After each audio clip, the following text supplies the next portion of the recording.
来说好我们中国的故事。接下来我们要介绍一下我们今天出席活动的主礼嘉宾。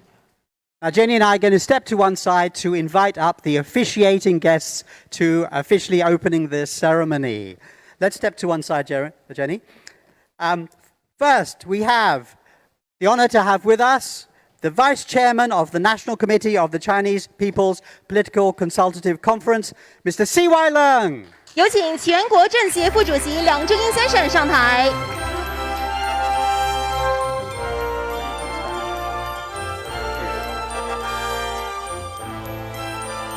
We have with us also the Deputy Director of the Liaison Office of the Central People's Government in Hong Kong, Ms. Lu Xin-ning.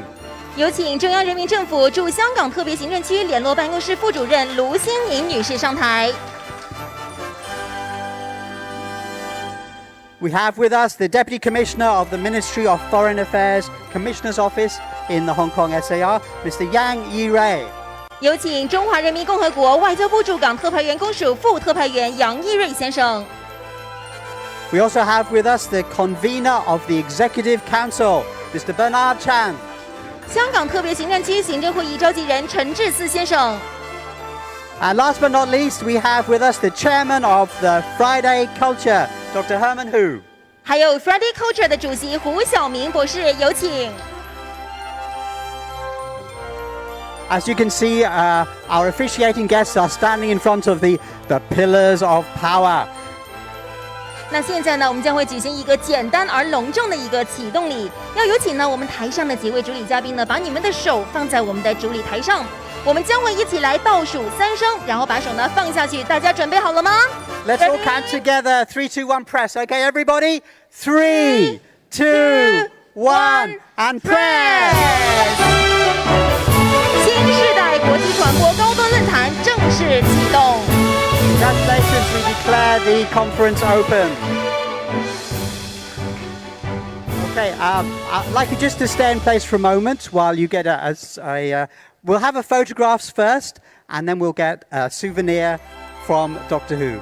没错，有请我们台上的主礼嘉宾呢，一起来看向我们大会的摄影师。我们先来一张大合照。同时要有请呢我们在座的那么多的记者朋友们为我们来记录下这个珍贵的时刻。Thank you. Dr. Hu, we have the souvenirs for your presentation. 要有请胡晓明博士为我们来致送纪念品给我们台上的主礼嘉宾。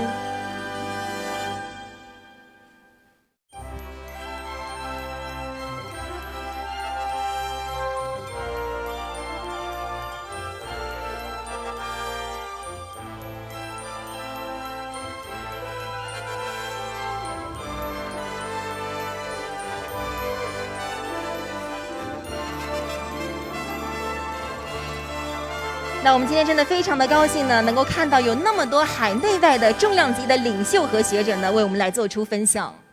I'd like to invite some of the other organizers and friends of the group to come on stage. We have Tam Yu-jung and Kennedy Wong from the coalition with us. Please come up, Mr. Tam and Mr. Wong. And other friends and supporters, we have Nick Chan, Whitman Hong, Henry Ho, Vincent Ho. Please join us on stage. 好，我们现在呢也是请出了香港再出发大联盟的谭佑宗先生、黄英豪先生，以及我们其他的一些 Friday Culture 的合作伙伴和我们的支持机构的朋友呢上台，包括呢有陈晓峰律师、有洪为民教授、何伟峰博士以及何建宗博士。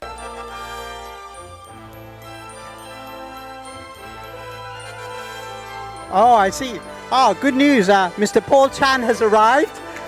Financial Secretary. 哇，陈茂波司长呢，真的是来得非常的及时啊！那我们要有请呢香港财政司司长陈茂波先生上台，和我们的一众的主礼嘉宾一起来一张大合照。Mr. Chan has arrived just in time for the official photograph. For those of you watching from overseas, official photographs are very important in Hong Kong. Nothing happens without a photograph. Pictures or it doesn't happen. That's what we say in Hong Kong, right? Right. 因为疫情的关系呢，所以很多的嘉宾呢今天是无法来到香港啊。但是呢，我们是记录下这个珍贵的时刻，待会儿也要传给我们海内外的各个朋友们来看看我们今天的盛世是怎么样的。That's right, Jenny. We go to the supermarket, we take a picture. We have a meal, we take a picture. Right. Thank you very much, ladies and gentlemen. Now I'll ask you to take your seats. 好，我们要有请台上的嘉宾呢，是到台前就座，同时呢，也要有请胡博士留步。All except for Dr. Herman Hu. I'm sorry, you have to work. So, Dr. Herman Hu, Chairman of Friday Culture, will be giving the welcoming remarks. 我们要有请 Friday Culture 的主席胡晓明博士为我们致欢迎词，有请。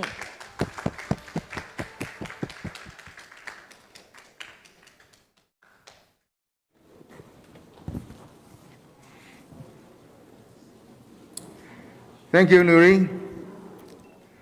Good afternoon, Mr. C.Y. Leung, Mr. Paul Chen, Madam Lu Xingning, Mr. Yang Yirui, Mr. Bernard Chen, ladies and gentlemen. I'm delighted to give you here a very, very warm welcome.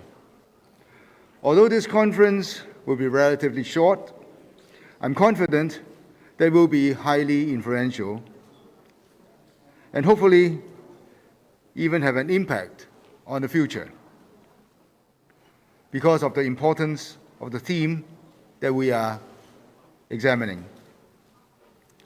Our focus is Hong Kong and mainland China, and our theme is international communication in the new era. History is full of moments when you look at what's happening in the world. You know what? The world needs to calm down, sit down, and have a good long talk.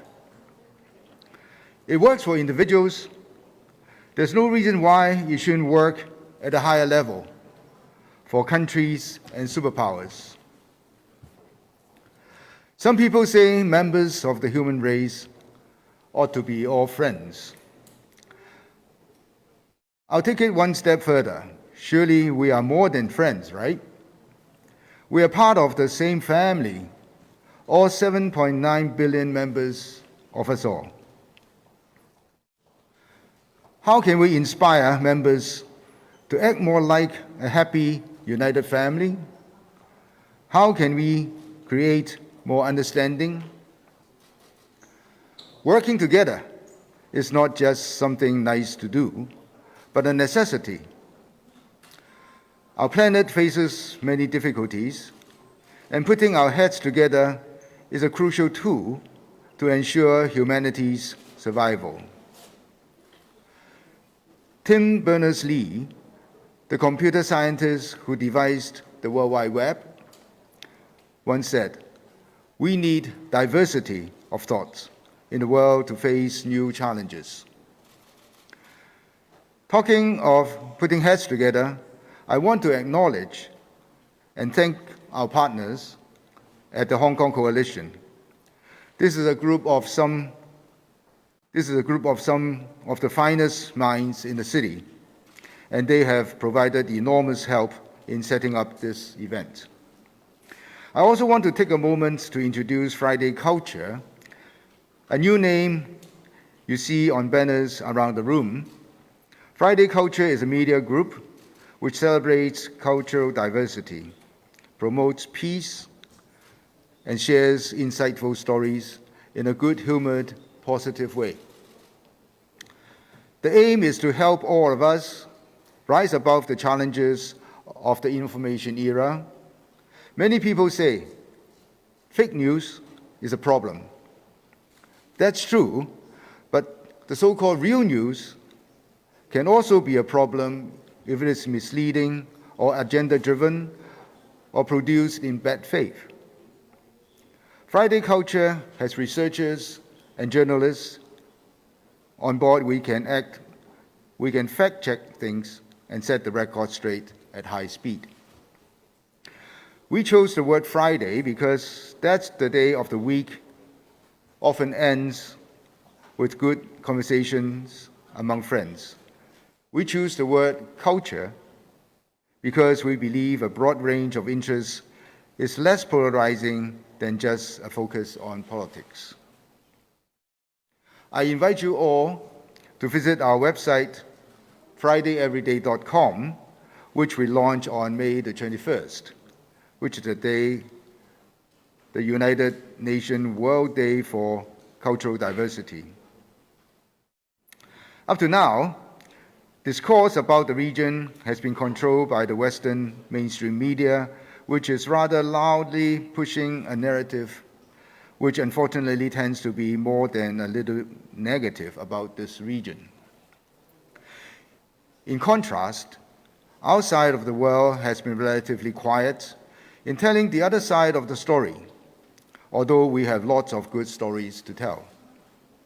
So let's talk, let's share, let's listen, and above all, let's learn together. Life is not a zero-sum game, where if one person wins, everybody else loses. No, we can all win instead. That's how it should be worked. One day, I would like to click on a new section of fridayeveryday.com and read a headline, "Breaking news. Today, there is peace on earth." Thank you.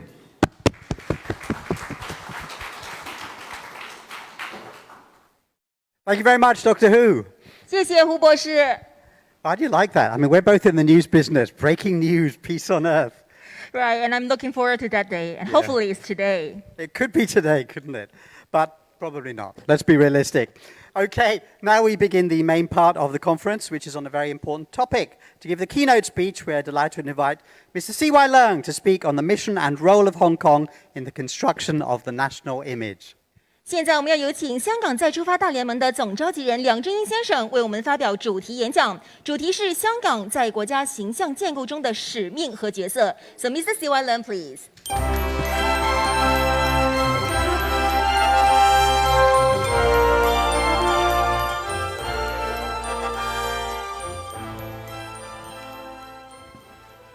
Herman, distinguished guests, ladies and gentlemen, good afternoon.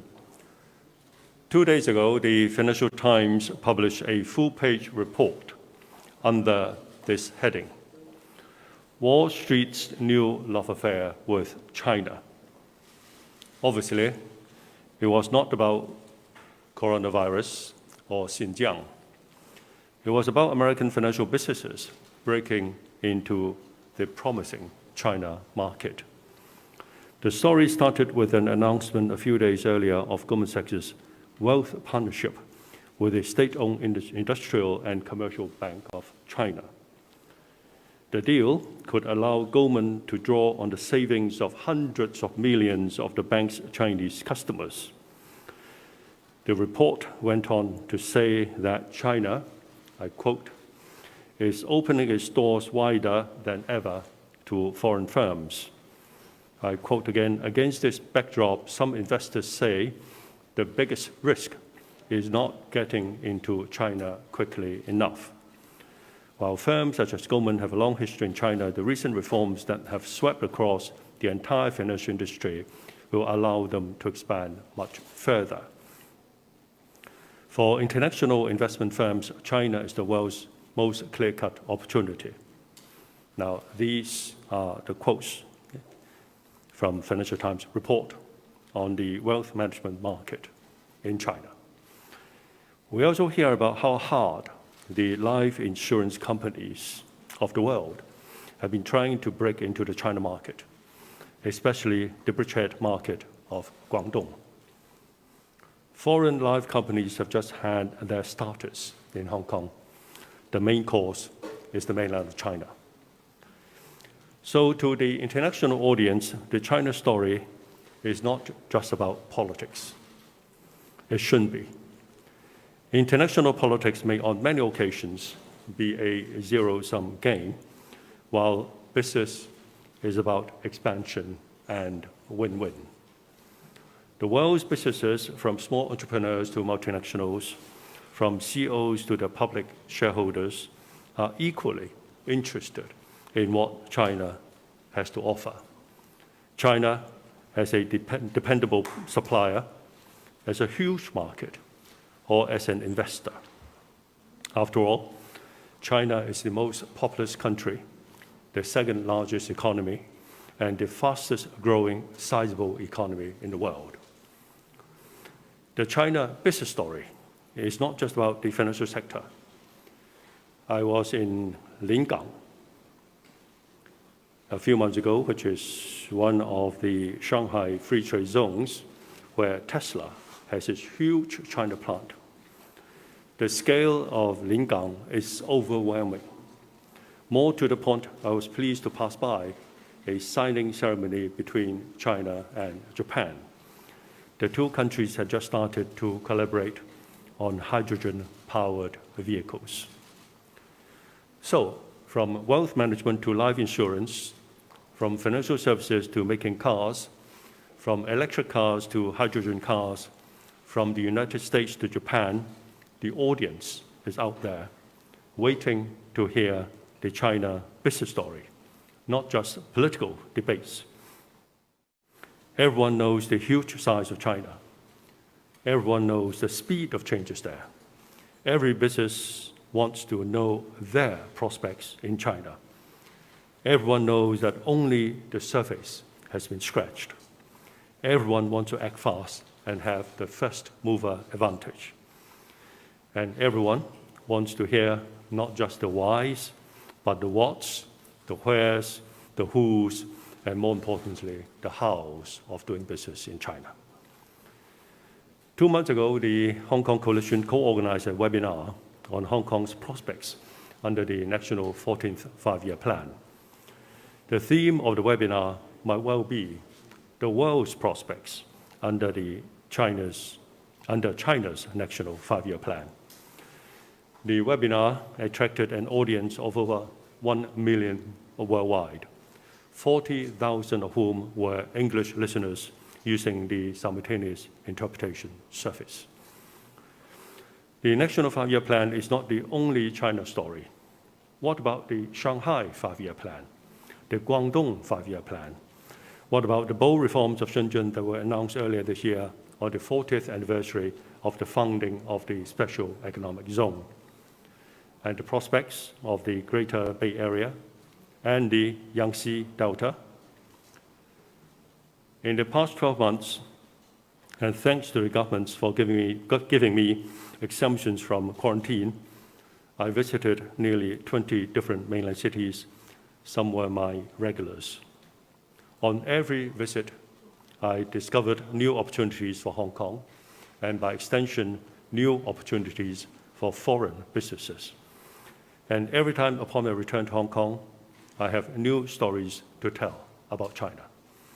Qingdao is fast developing its maritime business. It is now the 8th largest container port in the world in terms of throughput. It requires services such as maritime law and insurance. Ningxia is fast becoming the largest wine-producing region in the country. It needs markets and know-how to climb the next rung of the global ladder. Jiangsu province, with a population close to Germany's, has just surpassed Germany in terms of electricity consumption because of its fast-growing manufacturing industries. Trade in Guangxi is doing extremely well with its ASEAN neighbors. The new land and marine routes for western regions, which is a railway from Chongqing and Chengdu to the ports of Guangxi, is offering real and immediate prospects to the trade and logistics businesses of the world. Then, of course, there are the cities in the Guangdong, Hong Kong, Macau, Greater Bay Area. Nansha, which is a region of Guangzhou, is creating a Hong Kong zone, leveraging on the nearby Hong Kong University of Science and Technology campus, which will open its doors to the first batch of students in September next year. I could go on. As a user of global news services, I don't come across any of these stories. In the past 2 years, China continues to surge ahead, opening its doors wider to other countries, and at the same time, reforming its own economic sectors. News about the country, as reported by the international media, have been mostly confined to politics, a result of agenda setting by Western politicians who want to distract from their own government's poor performance and failures. Hence, China is associated not with the only with the false allegations of genocide and of the suppression of human rights, democracy, and freedoms. Disruptions to international travels in the last year due to the pandemic have given such politicians more wool to pull over the eyes of the people. Before the reforms and opening up policy was launched in the late 1970s on the mainland of China, to most other countries, Hong Kong was the best conduit. It was the best entrepot, not only for goods and capital flows, but also news, information, and analysis on matters, both political and economic, about China. Hong Kong also had the best news source and the largest research talent pool when it comes to China. Since the reforms and opening up, Hong Kong has been the single largest source of foreign investments, and the Hong Kong population on the mainland is the largest among all expatriate populations. Hong Kong has the best first-hand information on the country. In recent years, international media organizations have relocated part of their presence from Hong Kong to the mainland, ignoring in the process the unique capabilities of Hong Kong in China research, in interpreting China news, and in telling China stories. Resources allocated by media organizations to the coverage of China does not match the fast-growing importance of the country and the changes in the country as a news subject.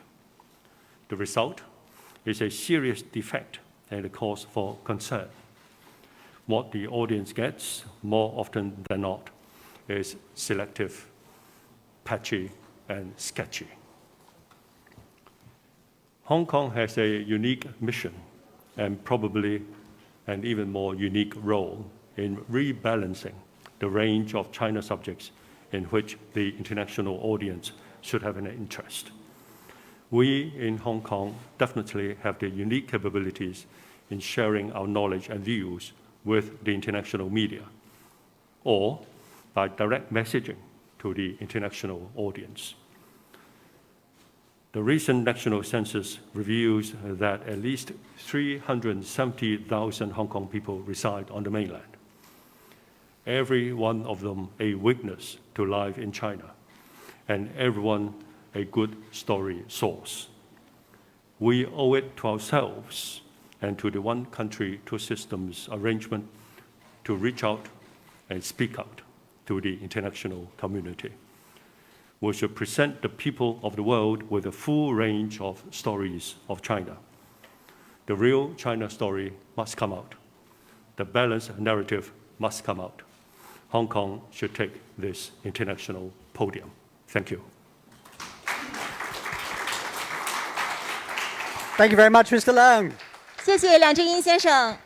Wow, that was an interesting speech, wasn't it? Wow, I love speeches full of facts and numbers and figures, because you can't argue with facts, can you? 没错，这是刚刚梁振英先生所说呢，香港是有一个非常独特的一个角色，我们一定要把握好机会啊。 Yeah, we've heard so much about small numbers of people going west, but why have we not heard about the 370,000 people from Hong Kong who've moved to China? Thank you, Mr. Leung. That was great.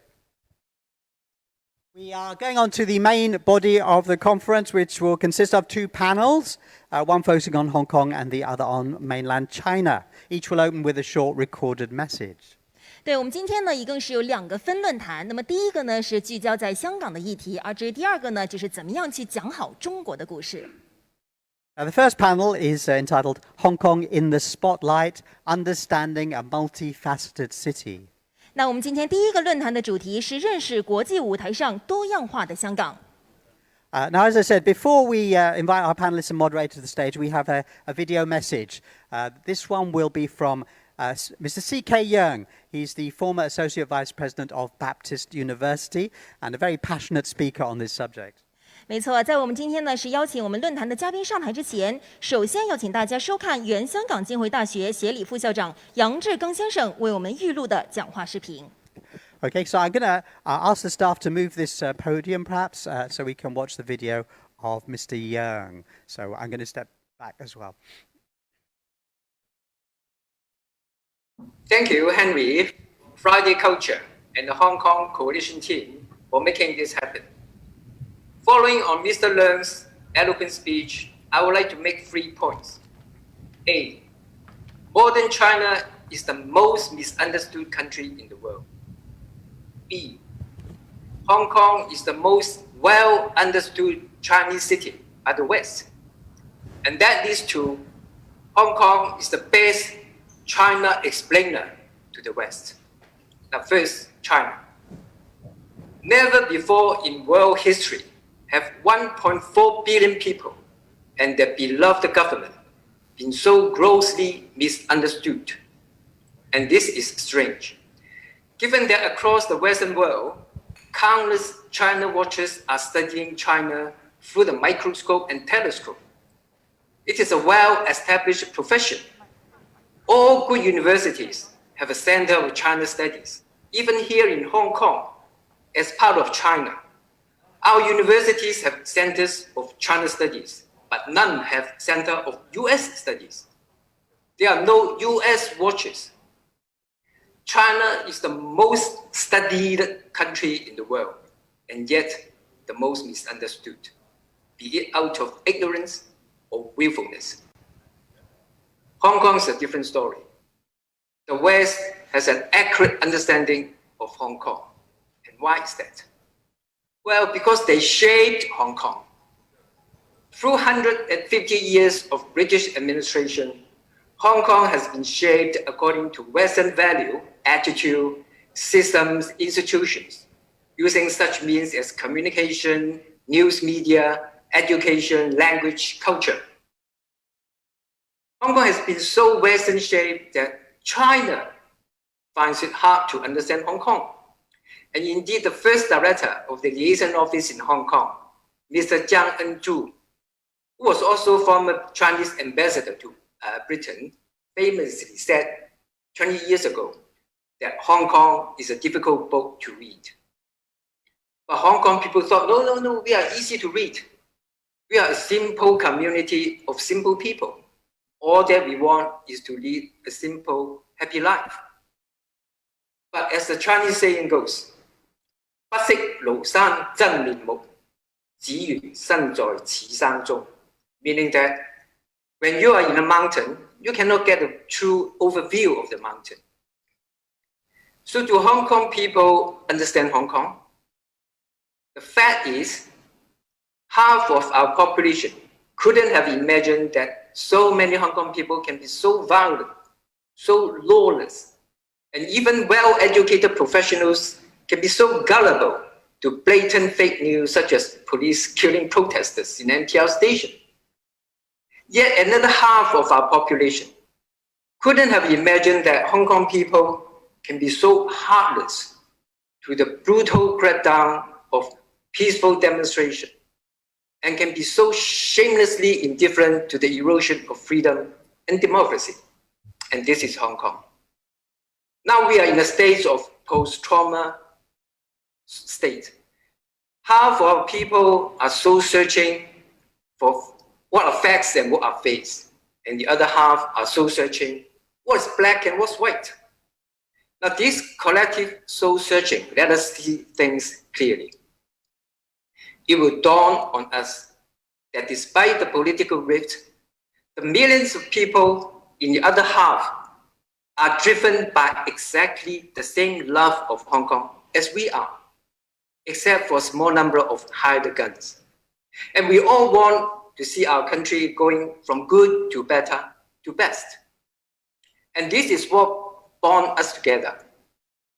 As the first director of Hong Kong Macau Affairs Office, the late Mr. Liao Chengzhi said in a letter to Taiwan, 歷盡波結兄弟在，相逢一笑泯恩仇. Meaning that despite all the fights, we are all brothers. Remember that. So we have this bonding, we have our Hong Kong spirit, the ingenuity, creativity, resourcefulness, and the multifacetedness that have captured the imagination of the West. We are brought up in Western value. We speak their language. Our ability to explain China to the world is second to none. Thus, we have the best system in the world, combining the best of China's system with the best of the Western system. Hong Kong's success is unstoppable. With our multifacetedness, our strength, and our success by itself is the book of China Explained. And on this note, over to our eminent panel. Thank you. Thank you very much, Mr. Yang. Well, he's a very passionate speaker, isn't he, Mr. Yang? What he said was really interesting. I mean, basically, he's saying that everybody wants the same thing, a happy, simple life in Hong Kong, right? 没错啊，就是非常可惜，今天呢，C科院他不能够来到现场，我们也希望下一次呢，可以邀请他来到现场呢，给我们继续来分享那么有趣的一个发言啊。好，那么接下来呢，我们要有请的是南华早报的资深编辑呢 Mr. Yonden 上台，为我们来主持这一个环节。这个环节的分享嘉宾呢，是包括了有英国电影导演柯文斯先生、恒隆地产董事长陈启宗先生，以及兰桂坊的集团主席盛智文博士。Let's introduce our moderator for the Hong Kong panel, and he will introduce the panelists himself. Warm welcome, please, to Mr. Yonden Natu from the South China Morning Post. Please.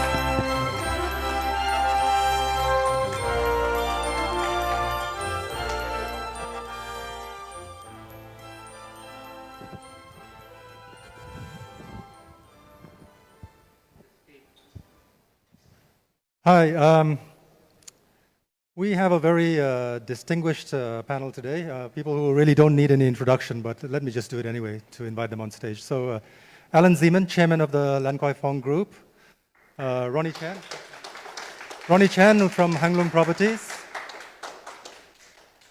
and then Julien Loy Gohar, pardon my French, I must have massacred that name anyway. And we have also Malcolm Clark, he's a British filmmaker, and he's joining us from Shanghai by video link. So, gentlemen, please come on the stage.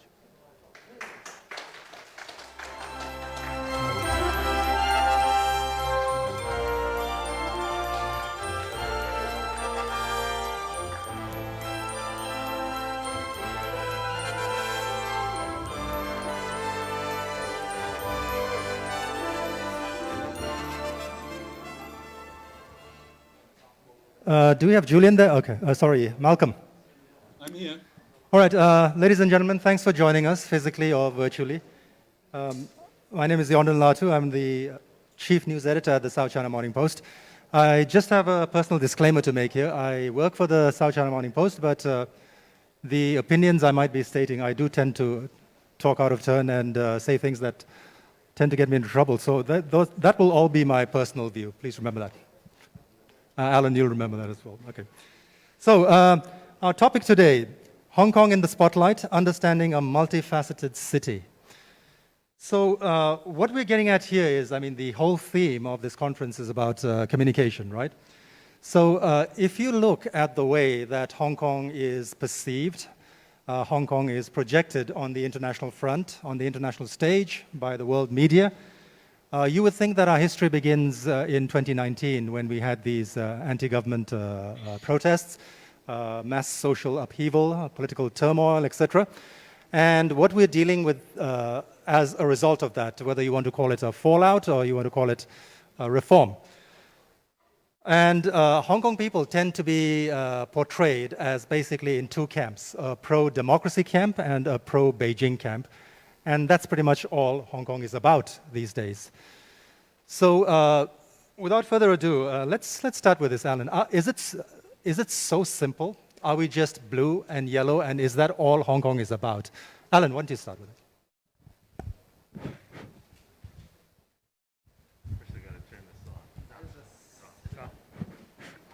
Hello? Oh, yeah, okay. You know, whether Hong Kong is blue or yellow or green or whatever it is, as far as I'm concerned, Hong Kong has never left. It's always been what it is. And Hong Kong is multifaceted, cultural. People don't even realize that. I've been on the board of West Kowloon for 20 years now. What's coming, people don't realize. One of the greatest cultural developments in the world, once people really understand. And plus, once people understand all the different areas that are being built right now. Hong Kong has many different facets of life. Hong Kong has always been made up of expats, locals, people from China, everywhere. And that's given the flavor to Hong Kong. And Hong Kong has gone through transformation in the last 50 years. I can tell you, as China has gone through transformation, Hong Kong only gets stronger and stronger. It totally is able to reinvent itself.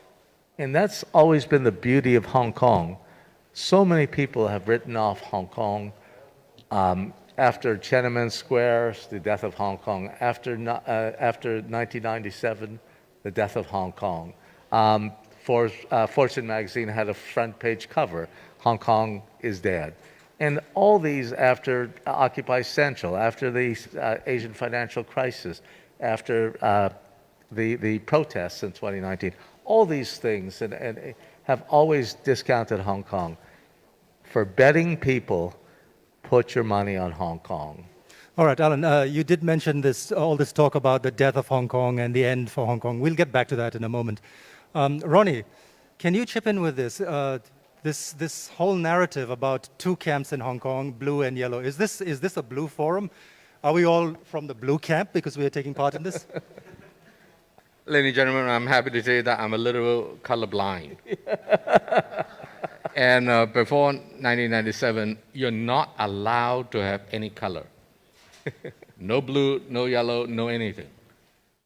And it was really Beijing that allowed Hong Kong to have some color. And some people like strong colors. For personal reason, they like to paint Hong Kong with one color. And it got so bad that the colorness of Hong Kong took over everything.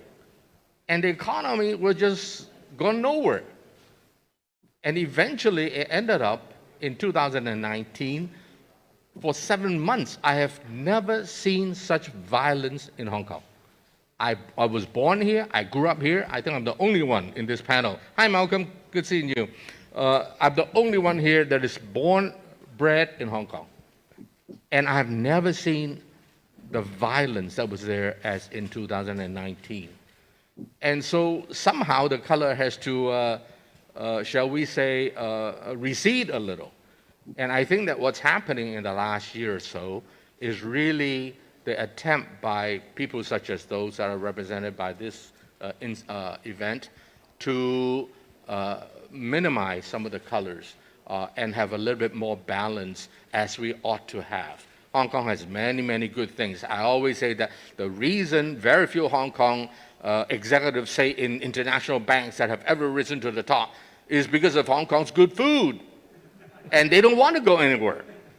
And they're as smart as anybody. And a lot of Indians, they're smart and they're willing to travel and head offices around the world, but the Hong Kong people don't. And as a result, they don't get to rise to the top. And I blame Hong Kong food. And so anyway, so Hong Kong is a really interesting, multifaceted city that some people want to paint it with one color. Let's make sure that while I don't mind a little color, let's make sure that it is a little bit more balanced. Ronnie, you did bring out the observation that you actually had not seen the level of violence that we saw in 2019. I beg to differ with you on a small point here, which is we did get a warning of it during the Mong Kok riot. We did get a precursor of what kind of violence and frustration there is in Hong Kong, but we didn't do anything about it. And then in 2019, it just blew up. Anyway, we can argue about that in a moment, but I just want to clarify here. So basically, Alan and Ronnie are business leaders in Hong Kong. They're hardcore Hong Kongers and very passionate about Hong Kong. And they will give you an insider's perspective. We do have Julian and Malcolm who will bring in an outsider's perspective with their background with liberal Western values, but an understanding of Hong Kong, which is very different from the narrative that prevails internationally right now. So, Julian, you're a kind of a cultural brand ambassador in Hong Kong. We go back to this thing about Hong Kong being the dichotomy, blue and yellow, just pro-democracy, pro-Beijing. What have you observed? If I can speak from my example, so I came to Hong Kong 10 years ago to take care of the French Cultural Festival, and I think I would agree with Alan in the sense that immediately I felt welcome. I felt the opportunities to do a lot of things, and the French festival called the French May was one of the biggest in Asia, meaning that there is the appetite of the local population for different culture, for different exchange. And for me, this is one of the really specificity of Hong Kong. We do have a lot of cultural Chinese values and food, as you mentioned, and culture. But at the same time, Hong Kong people has the chance to have been exposed, whether because they studied there or because of the background, to also the Western world. And for me, what makes it very appealing as a city also to work with is that both in the business culture and the personal life, Hong Kong people have the ability to basically choose. Wherever they make a decision, they will be not always just being Chinese or just being Western, as obviously I would be more. They would make the decision on whether the Chinese aspects of it or the Western aspect of it would make a best balance. And one of the good examples for me is in terms of medicine. For some remedies they would go for Chinese culture, some for Western culture. So I think this is something that is really amazing and unique about Hong Kong, is always this ability to see not just blue or yellow in a way, but to say, okay, the blend of probably both aspects is the best. Right, and let me bring Malcolm into the discussion as well. Malcolm, as many of you know, is an award-winning filmmaker. And Malcolm, I'll shamelessly plug your new documentary here in this discussion.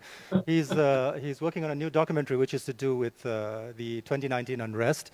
And Malcolm, you would have spoken to people from the blue camp, from the yellow camp, from all the shades of different colors in between as well. Keeping in mind our theme about Hong Kong being a multifaceted city and not so simplistic as to be divided into two camps, what was your observation? I had a nightmare when I came to Hong Kong. We wanted to look at the turmoil on the streets of Hong Kong objectively. I didn't want to take sides. I very specifically decided to try and drive the bus that we were on right down the middle of Main Street, not pro-yellow, not pro-blue, not pro-Hong Kong, actually. And you were right, we began by making a documentary. It became impossible to make a documentary in Hong Kong because it was far too dangerous. And the people that we would speak to off the record were terrified to speak on the record. That meant that we had to go back to the drawing board and turn what we were doing into a film where actors represented those people, because there was so much fear and because nobody wanted to be doxxed, to be harassed, to be beaten up, to have their wives and kids and families. And this is on both sides. I have to say this was not just people being afraid of the yellow side, because the yellow side were very violent. There was an aspect of that which was quite shocking. But obviously, a lot of people were scared of the police. In my opinion, after making the film, not so justifiably. I think there was the police became very much the inadvertent victims of 2019. And that's another subject. I don't know whether we'll address it here. I don't think it's necessary. We address it in the film. But the point is, Hong Kong is not just yellow and blue, and it's absolutely appallingly either willfully misunderstood or just, because of pure ignorance and a lack of industry and intellectual curiosity. Hong Kong is wildly misunderstood by the Western press and wildly misrepresented by the Western press. And that was something that really did kind of rub me personally as an old judge. I started out as a journalist, but it really bothered me that people whose organizations I revered, like the New York Times, like the BBC, and I can go on, believe me, were so lackluster and it seemed to me just willfully dumbing down the story and making the story effectively, as someone else said, I think it was Alan, a zero-sum game. It wasn't and shouldn't have been a zero-sum game, and it was really poorly spoken about and discussed in the Western press. That's why we hope to do something a little bit different in the film. All right, Malcolm. So All of you have raised certain points which we can return to and jump into at any time. But Ronnie, let me get back to you again. You're a business leader in Hong Kong. Hong Kong's bread and butter is business at the end of the day. Given what happened in 2019 and the implications now and the vast changes that are sweeping the city right now, and you hear a lot of alarmist talk about how Hong Kong is finished, death of Hong Kong, etc. Business, how much of a difference is there in the business side of Hong Kong? Is it business as usual? Are we open for business as usual, or are we even more open as a result of these changes and reforms and overhaul, whatever you want to call it? Well, London, for a long time I've been saying that.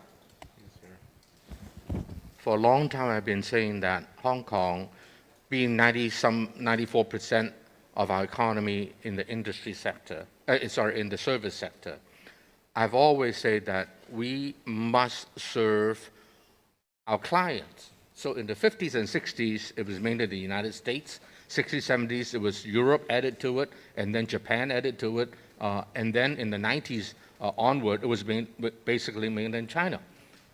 And so as a business person, whether you like America or not, in the 50s and 60s and 70s, you have to speak English in order to deal with them, and you have to know the country. You want to deal with Japan in the 80s and 90s, you have to know Japan. And where is the money today? The money today is on the mainland of China. Listen to what Mr. C.Y. Leung have just said in his speech. And so if that's where the money is, that's where the people have to go. So as far as I'm concerned, before 2019, I have long said it for the last 20 years, that Hong Kong must economically, not politically, but economically, be integrated more and more with the mainland of China. And the opportunity there is humongous, and you've got to be blind not to take it. And then the good thing is you can always come back to Hong Kong, which is still one country, two system. So we have the best of both worlds. Why destroy it? And so I think the Hong Kong, because of the problem in the last 2 years, I think something have changed. Something may not come back for a long time, but that it opens up new opportunities. Domestic consumption, I think, will be hurt a lot because there used to be 55 million mainland people coming to Hong Kong. When they come to Hong Kong in 2019, you got attacked by some local people. So of course they won't come back. So the restaurants, the hotels, a lot of those will suffer. But on the other hand, the good thing is that finally we have woken up to the fact that unless you are integrated with the one whom we as a service center services, you're not going to make a lot of money. And that's the mainland of China, including the Greater Bay Area, but not just limited to the Greater Bay Area. So I think that this, the problem of the last 2 years provide us with an opportunity to rethink and say, where is our economic future?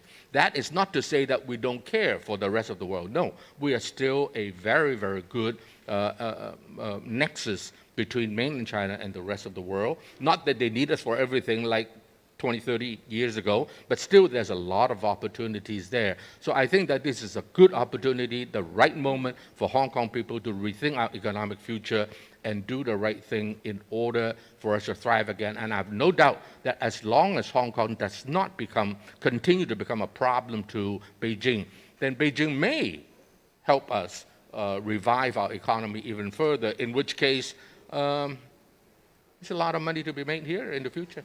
I can see Alan wants to jump in. Alan, before you dive in, I want to remind you about something. So, following up on what Ronnie said, if you look at our American Chamber of Commerce in Hong Kong, for example, they have these regular surveys where members, more and more members say that they're thinking of leaving, they're planning to leave, they're worried about the national security law.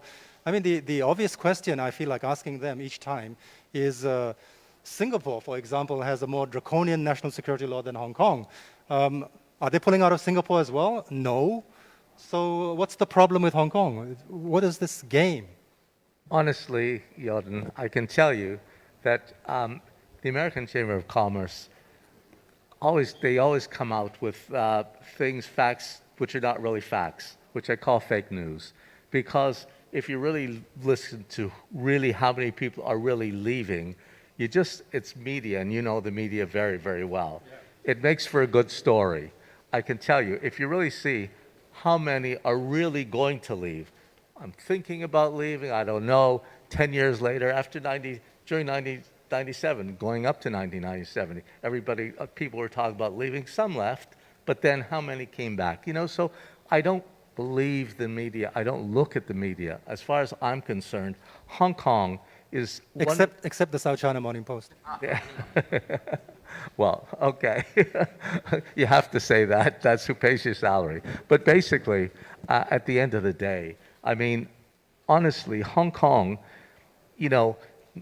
one country, two systems was an experiment that Deng Xiaoping came up with when people in the 1980s were worried about Hong Kong going back to China, and people just were so concerned. And so Deng Xiaoping came up with this brilliant thing, one country, two systems. One country, two systems comes in after 1997, and people have no idea about their identity. Am I Chinese? Am I Hong Kongese? Am I American? Am I British? Everybody was confused. And so we went along for 23, 24 years, where it brought Occupy Central, it brought 2019 protests, yellow, blue. We never had yellow or blue or any of that kind of thing. Suddenly, and the media made a lot of it. And so as far as I'm concerned, going forward, one country, two systems, Hong Kong will be very, very strong, but it'll be one country, two systems with Chinese characteristics, because the future of the world is China. I've been there for 45 years. I've seen the changes that have taken place in China from 45 years ago, and I could write a book about some of the stories that I did. I was doing business there, and I could tell you, that's what the U.S. is worried about, and the world is worried about, because they're not used to a new superpower coming. We were the superpower, we're the big guys. Everybody looked up to the Americans. Suddenly, it's China, and everybody wants to get into bed with China. What do you say to the people who don't listen to this message, the ones who keep talking about it's time to leave Hong Kong? They'll always have that. The proof will be in the pudding. Hong Kong will change, but for the better. Listen, LegCo was the thing that really killed Hong Kong, because what happened, LegCo, literally you had the pan-democrats and the pro-Beijing, and nothing could get passed in LegCo. And because of it, they wanted to pass a bill. It took 3 months, 4 months, 5 months. Everybody was arguing. Every time a bill wanted to get passed. LegCo is like an engine in a car. When the engine's not working, the car doesn't move. And Hong Kong was the same. LegCo was the engine. It didn't move. And so it was broken because filibuster. I learned a new word. Now I can tell you, going forward, patriots ruling Hong Kong, China's changing the system, will only get stronger and stronger. I can tell you that is the future for Hong Kong. One country, two systems with Chinese characteristics, and China will be the number one. We don't know how lucky we are to be part of China now, which we really are. You're next to the best country, the most prosperous country in the world. So Hong Kong itself will change, but for the better, because LegCo will be able to pass bills which will make the life of the people better. Before, we were stuck. Bloomberg did an article, I was on the front cover years ago, Hong Kong is stuck. And that's exactly, now we're going to become unstuck. So you can notice that our discussion still is very politically tinged. Julian, there's more than politics in Hong Kong, right? But is there a problem with the way we sell what goes on in Hong Kong in that aspect? I mean, Hong Kong is often seen as some kind of desert when it comes to arts and culture. But we have this massive West Kowloon project, which gets a lot of negative publicity, thanks to the media, Alan. So what's your take on this, as somebody who understands culture a bit and brings it to Hong Kong and acts as a bridge with Europe? How do you see it? I think in Hong Kong we're very, very good at making, so we are fast, we make a lot of things, including the West Kowloon Cultural District, which is one of the biggest projects happening. But we always kind of forget about the communication, the marketing behind. And we were joking in preparing the meeting, saying that the French is a bit the way around. We're very good at creating the culture, storytelling behind. And I think that's what we are a bit bad at in Hong Kong, is actually to put this message forward as well, to say, okay, there is actually a lot of things happening. And that's why, being mad with this idea that there is a cultural desert, I decided just 2 weeks ago to create this new platform, Culture Plus, which basically is just there to promote all the cultural events in Hong Kong, because people are like, oh, where can I find that? How do you know? And then just in 1 week, putting the events that everyone is doing, we already have 250, that already are there online, happening every week. So it means that we do have a lot of projects, we do have a lot of energies, but maybe the synergies are missing a little bit. We don't have sometimes the overview or the way to work together in being a strong force task to actually communicate. Let me bring a little subversive element into this discussion, which is you gentlemen touched upon it a little while ago, and Malcolm, you can start with this issue. So, and you must have come across it in your filmmaking venture right now. This is a fact that in Hong Kong there is a massive segment of the population which is very unhappy, right? What happened in 2019, the extradition bill triggered this, but it was not only about the extradition bill. Hong Kong has a lot of problems. And we're talking about anything from, Ronnie, from housing, the appalling state of housing, to upward mobility for youngsters. They don't feel included. There are a lot of problems, right? So these people, I mean, the way everyone's talking right now, with all the reforms and with all the changes and with all the overhauls coming up, that you're either with us or you're not with us. There seems to be that kind of mentality. Is that really the right way to go about it? I mean, this is a massive segment of the population which has a stake in Hong Kong and its future. And Malcolm, you must have come across that a lot in your documentary. I did, but I mean, the problem was that we were very much dealing with the dynamic of yellow versus blue, and it was very interesting that the yellow side were much more agile in terms of media relations, media manipulation than the blue side. I have to say, and I say it often, that both China and Hong Kong have not been great at telling their own story. They have not been great at getting the world to understand what is at stake here, what the opportunities are, and the truth about the politics also. I am not the right person to talk about politics in a granular way. I'm not a Hong Konger, obviously. I had a deep dive into Hong Kong, a very violent deep dive for several months. One thing that was abundantly clear, and this has been clear for years, is that, and this is where I come kind of apart from the Western press, they did make it a zero-sum game. It was either you were with us or against us. You were pro-China or you were anti-China, and now the twain shall meet. But this has been a city since 1997. I don't blame the British. They were colonialists. I don't blame the British for not bringing Hong Kong along as much as they probably should have done, because it was a subjugated community. They were still doing way better than the People's Republic for many, many, many decades. But once the British left, the Hong Kong government, I think, did fall short. I mean, the angry kids on the streets, you've built a lot of universities, but there's nowhere for those kids to go when they get out of universities. If you don't want to go into shipping, banking, insurance, real estate, or you want to drive a cab, what do you do in Hong Kong? There's no tech to speak of. There's just a technical university being built now. That's almost 25 years after the Brits left. So those kids, if they want to go into tech, they've got to go abroad, or they've got to go to Shenzhen, which they will not do. So there's a huge amount of shortcomings, I think, that have been. I mean, there's the biggest gap between rich and poor, probably in the world. There are still people in Hong Kong sleeping in cages on the docks. I know because I shot them, I filmed them. There's land banking going on by the 9 or 10 wealthy families that run the place. And I can't not speak about this because it's scandalous. And so Hong Kong can't sit pretty and say, yeah, business is going to be great. Hong Kong has to deal with these issues, and these issues are profound, and they unfairly discriminate against the kids, against the teenagers and the young adults who can't afford an apartment.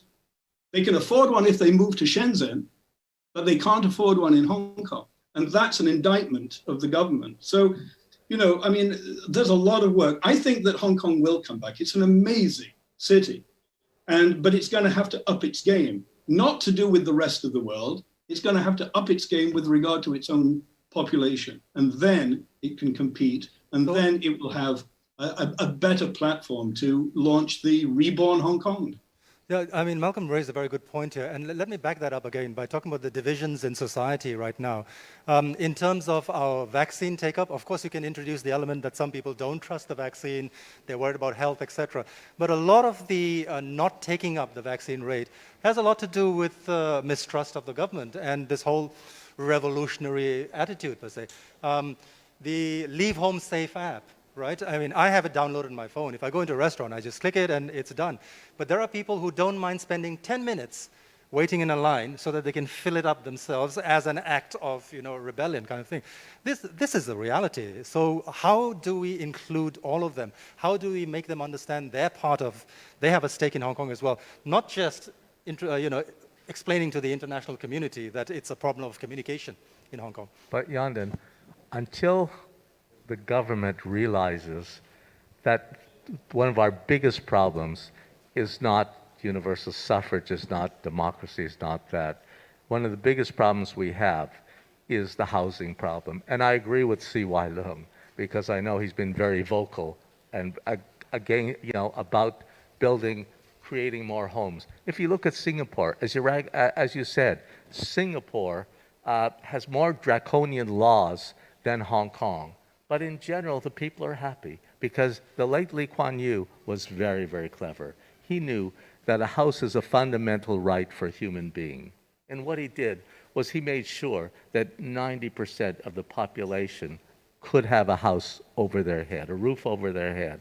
And he created mortgages and that kind of things, supplements, in order everyone can own a home in Singapore. And that made, even though the laws are much stricter, the people are happy in general. And then in Hong Kong, because this is a system not from the Chinese, we inherited it from the British. And it just was a carryover after 1997. And so as far as I'm concerned, that is the biggest problem that must be addressed if we want to really bring the world together, if we want to bring Hong Kong together, that people are happy, can be on the same side, that both colors, yellow and blue and whatever, become one. And until because when somebody owns a home, you know, they have face. They feel very, very proud. When you don't, when you're living in subdivided flats, that's a big, big problem.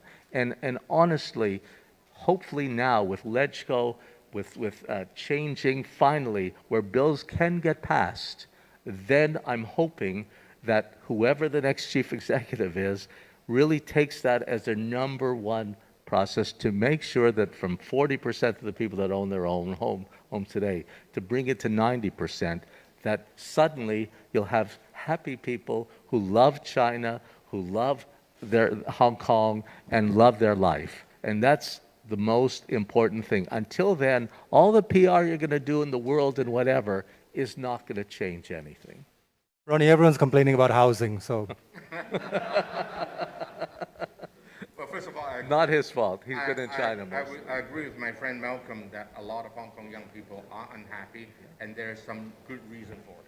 Number two, I agree also with Alan that real estate residential prices is a big issue, no question.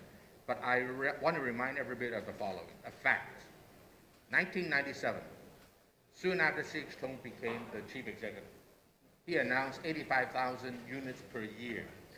I understand that the person who initiated that project and sold it to CX is sitting in this room. Yeah, true. And so 85,000 units, at that time, to my knowledge, the financial secretary, later chief executive, Donald Tsang, already found the land for the next 5 years for 85,000 units. And because of two reasons, the thing was not executed. Number one, unfortunately, the Asia financial crisis of 1998. And then number two, there are parts of society, in particular our politicians, who for political reasons were always wrong in the land policy. And so the taxi driver tells me that the reason there's not enough land in Hong Kong is because of the government. And a professor, a university president in Hong Kong told me that it's because of the government that we don't have enough land. Can you pick up your microphone? Sorry. And I said, I totally disagree. There's not enough land in Hong Kong is not because of the government. Don't think the government, successive generations of them, are either that evil or that stupid. They have no intention not to sell land because the pressure on them is humongous. So, and they are not evil that they don't want to sell land so that Hong Kong people can suffer. So who is to be responsible for the lack of land in Hong Kong of the last 24 years? Number one is the politicians. As Alan mentioned, check the record, as I did. Every time the government wanted to sell land, the pandemocrats politicians said no. One little minor issues of, I don't know, 5 million, 10 million Hong Kong dollars took a year or more to pass the lecture. So that's ridiculous. So they don't want to sell land so that the people can blame the government for not selling land. Successive generations of government leaders, in particular under C.Y. Leung, and then later, even under Kerry, they wanted to sell land, but they were unable to because they were stopped by LegCo. And then they turn around and blame the government for not selling land. That is really, really a trickery that is very, very sad.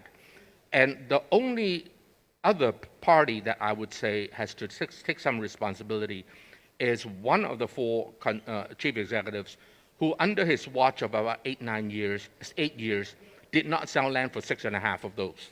And behind him may be some major business people. I suspect that that is the case. But whatever the case, now that with the national security law, now is the time for the Hong Kong government to, pardon my language, get on its butt and get the land going. And it is a solvable problem. Take 2% of the what do you call it? 郊野公園, what do you call it? The country park. 2% of it. Right now, 42% of Hong Kong's land mass is public country park. Take 2% out. 1% for infrastructure, 1% for residential building. Right now, only 7% of Hong Kong's land mass is residential. So if you add 1% to it, that is 17% more land entering into the market within the next 3-5 years. Exactly. And so it is a solvable problem. It was a political problem. It was not an economic problem. Yes.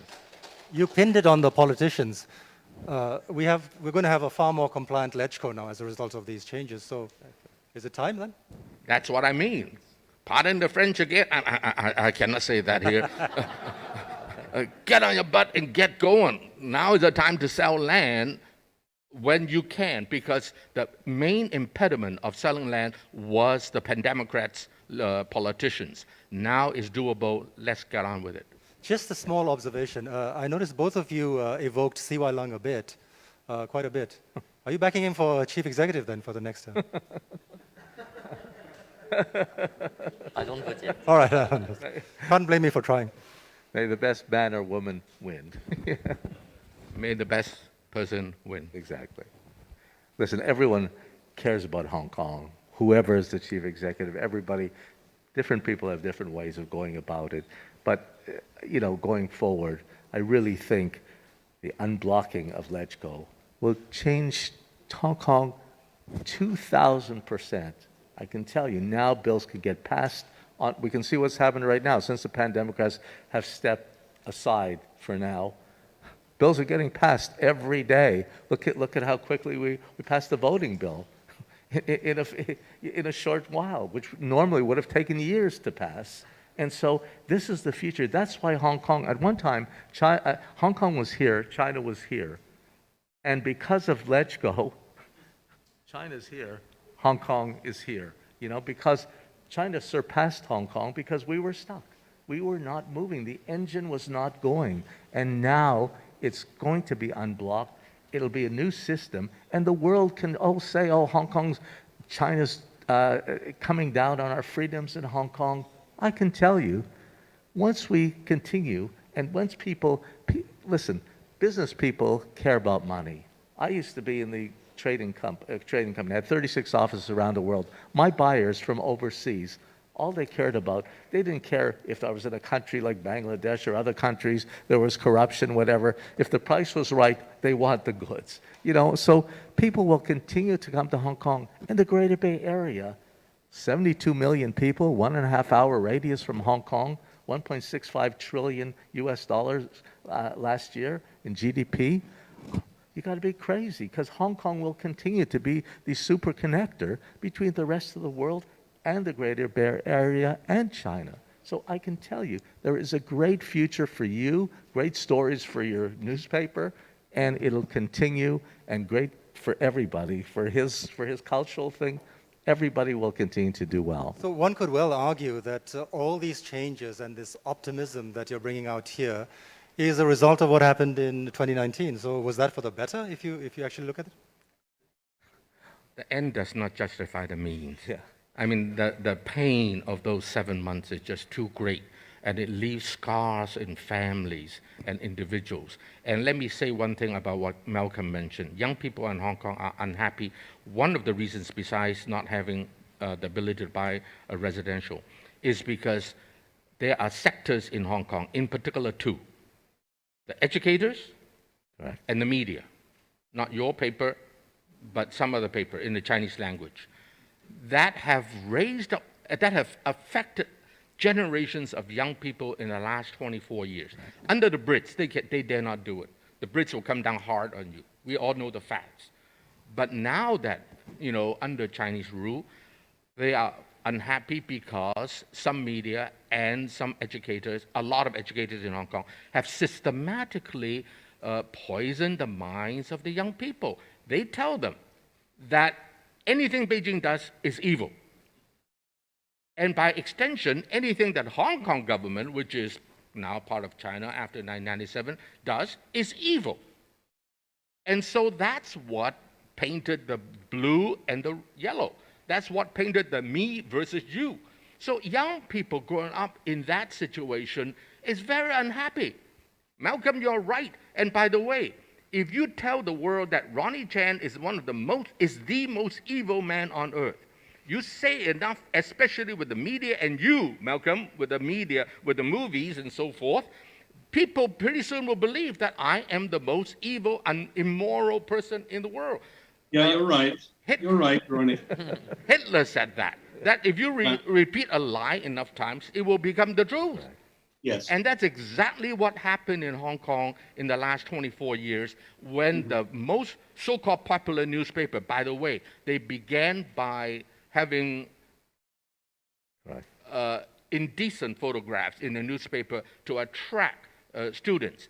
Gradually, they diminished that and increased the hatred toward Beijing and toward Hong Kong. And as a result, a whole generation of young people have been poisoned that way. So you wonder how come they're unhappy.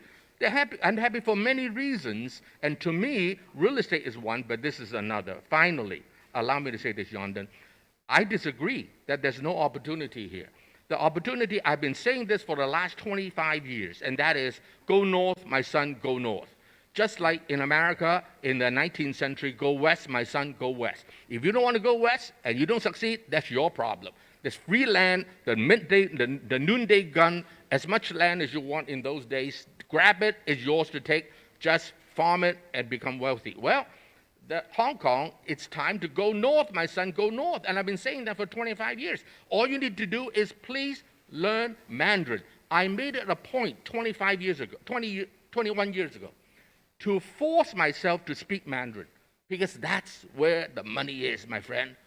That's where the opportunities are. And so our young people must be able to speak Mandarin. I'm not against Cantonese. I love Cantonese. Cantonese is the most expressive language. If I curse somebody and I haven't finished with the 18th generation before you, I haven't started yet. So Cantonese is a language worth keeping. It's a dialect worth keeping. But on the other hand, why did we learn English in the old days? Because you need to make money. Today, you want to thrive as an economy, you learn Mandarin. So I'm happy to say that the young people today, all of them, almost all, can speak Mandarin well. But I say the judge to how good your Mandarin is whether you dream in that language or not. I think that Hong Kong people in schools, I propose, should all use Mandarin. At home, use Cantonese. On the street, use Cantonese. No problem. I'll be the first one to entertain you. But in school, because in business, in the future of Hong Kong's economy, it's all Mandarin-based. So learn Mandarin and learn English. You pinned a lot on the media here, but let me get back to property again and housing, which is the problem.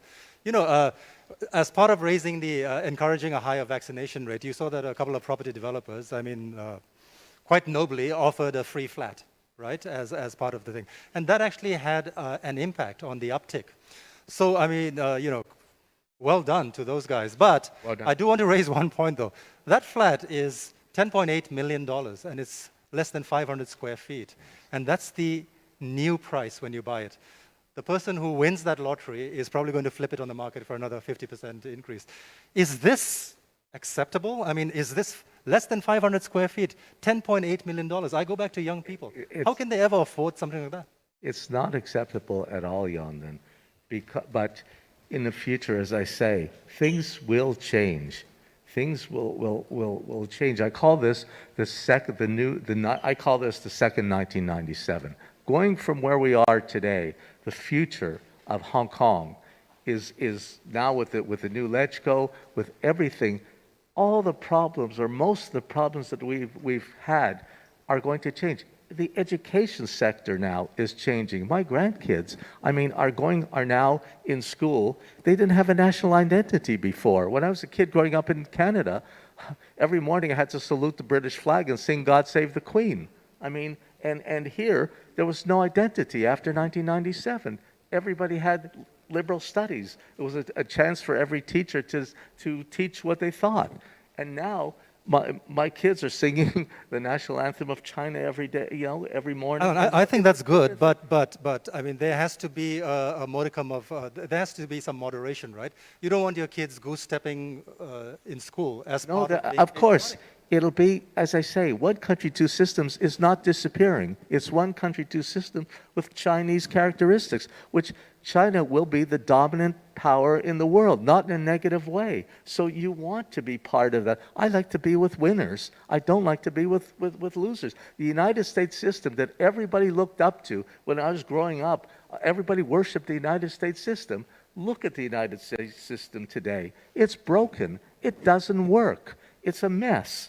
And that's the biggest problem that everybody, the Chinese system, for whatever, I was brought up to think, oh, communism is so terrible and all that. Well, listen, China has capitalism. You look at all the Pony Ma, Jack Ma, all the wealthy people, and then the middle class and the lower class are socialism. But everybody's life, China's been able, their system's been able to take 600 million people out of poverty and make a middle class out of it.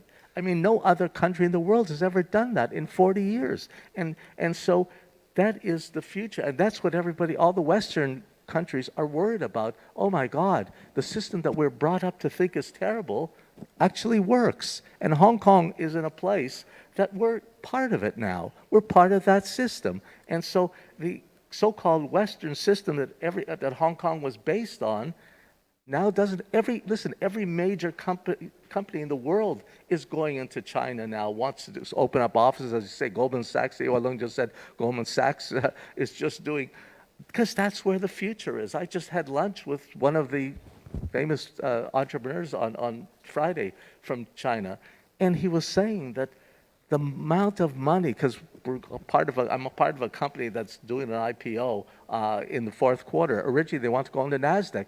He said, no, go on the Hong Kong exchange, which I agree, because that's where all the money's coming from China. And that's exactly, in the NASDAQ, you'll get lost. Here, you'll have, listen, our stock market is number 2 in the world. Okay, Alan, I got to interrupt you because time flies when you're having fun and we've come out of time.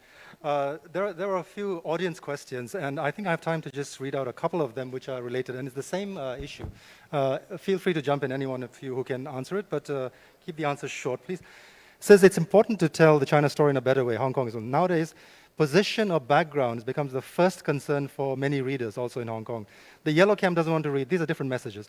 Yellow camp doesn't want to read anything published by the blue camp, vice versa, even if there's a new platform or a new social media platform, right? So again, very similar, the questions. Would a happy population in Hong Kong speak good stories about China, and therefore the Western world would project positive images about China? So we go back to the same thing, that there's a whole bunch of people in Hong Kong who don't share this vision and who feel alienated. So just very quickly, how do we do it? How do we go forward? But Hong Kong is changing. As I say, more and more yellow, who I know a lot of them because of Lan Kwai Fong and that kind of area and people around. And I can tell you that many, many people, young people, have now realized that they were brainwashed, that they were wrong, and they regret what's happening. And look at how many people are now being locked up and all that. And so Hong Kong is changing, and you're going to see more and more of kind of the norm. It won't be blue and yellow, and it's not going to happen overnight, of course, but it's going to take time. It's an evolution, and then you'll see that Hong Kong will get back on the track, and it will be fine. And so I think in today's world, yes, you still have blue and yellow and all that, but as more and more we become more and more China-fied, and there's nothing wrong with it because that is the dominant place in the world, you'll still have your international characteristics, and that we won't lose because of our basic law, our common law system here, our independent judiciary. China practices the civil law, which most places around the world don't, and that's our strength, and that will continue. So people who just talk about the present only think of the present. I'm supposed to be this one that thinks into the future. I see a bright, bright future for Hong Kong. Okay, Alan, so we're out of time, but that was the last question I wanted to ask, and you pretty much answered it. So if the other three speakers could also go into this whole business about Hong Kong's dead, or we're not dead, the best is yet to be. Can we have a comment each from all three of you, and then we're done? Well, I think we were all a year ago before the pandemic thinking, okay, everything is bad and then there is nothing to learn from it. And we could see, as Alan mentioned, that suddenly we kind of rediscovered our local market. We had to, change the domestic. And then on the Hong Kong side, we rediscovered our city. Instead of traveling all the time and saying, well, the best about Hong Kong is to be away, it's actually suddenly we rediscovered all the great thing about it. So probably we are also, always learning from the challenges. Okay, Malcolm, because we want Ronnie to end so that we end on an inflammatory note. So. Malcolm. Yeah, you can always rely on Ronnie. I was at a rally towards the end of 2019. It was a rally to thank America for coming to Hong Kong's rescue. And there were people plugged in to the rally from the United States. There was Marsha Blackburn, who is so far to the right that she almost falls off the end. And there was Josh Hawley, and there was Tom Cotton. And they got a rousing round of applause from an audience of teenage and young, early 20s protesters who had no clue that their interests absolutely did not align with these people on almost anything. The point is, Hong Kong is a political football. Hong Kong has allowed itself to become a political football. It is being used cynically by a waning United States and by a desperate Republican Party. Candidly, I lament that, but I'm disgusted by the way that the so-called free press in the West is allowing that narrative to be not explored more honestly and less cynically. The rise of China is the big news story of the 21st century. We all know that. It's going to continue to rise. It's going to continue to be important. Frankly, in my opinion, Hong Kong is very lucky to be a part of China at this seminal moment in its history. And I think if people can just bear with the new Hong Kong, their lives will become far, far better. All right, Ronnie. First,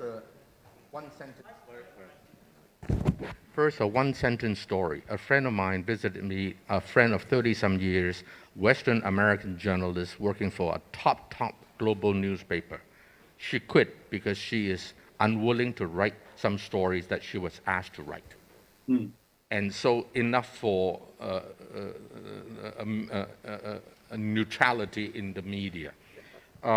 First of all, I think that something Alan said is important, and that is Hong Kong people have never had national identity. Under the British, you're not allowed to have it. And so to practice so-called democracy, one man, one vote, when there's no national identity, which means there's no patriotism to speak of, it's ridiculous. It is, in America, whether you're on this side of the aisle or that side of the aisle, or with either party, once the national anthem is played, everybody stand up, hand to heart, and everybody sing the same song. In Hong Kong, you would have half of the population stand up and have their back to the flag, and then have terrible hand signs, which I will never allow my sons or grandsons to do, okay? And so when that is the case, how the hell do you practice the so-called one man, one vote democracy? So a lot of things has to be undone, and we are having finally a chance to undo a lot of things and rebuild a lot of things. The sad thing is right now it so happened that US-China relations happen to be in a very, very low state. And so that makes it very difficult to tell the Hong Kong story. So I await the next session to see what they have to say. I have been doing that for the last 30-some years. I don't know what to do today. I want to learn from them, okay? So finally, let me say this. Yes, we should not go too far, Yondan, you're right. But on the other hand, when you are so the other direction to the nth degree for 150 years, such as not having national identity, and then you have 24 years of the LegCo increasingly become so politicized that nothing can be done.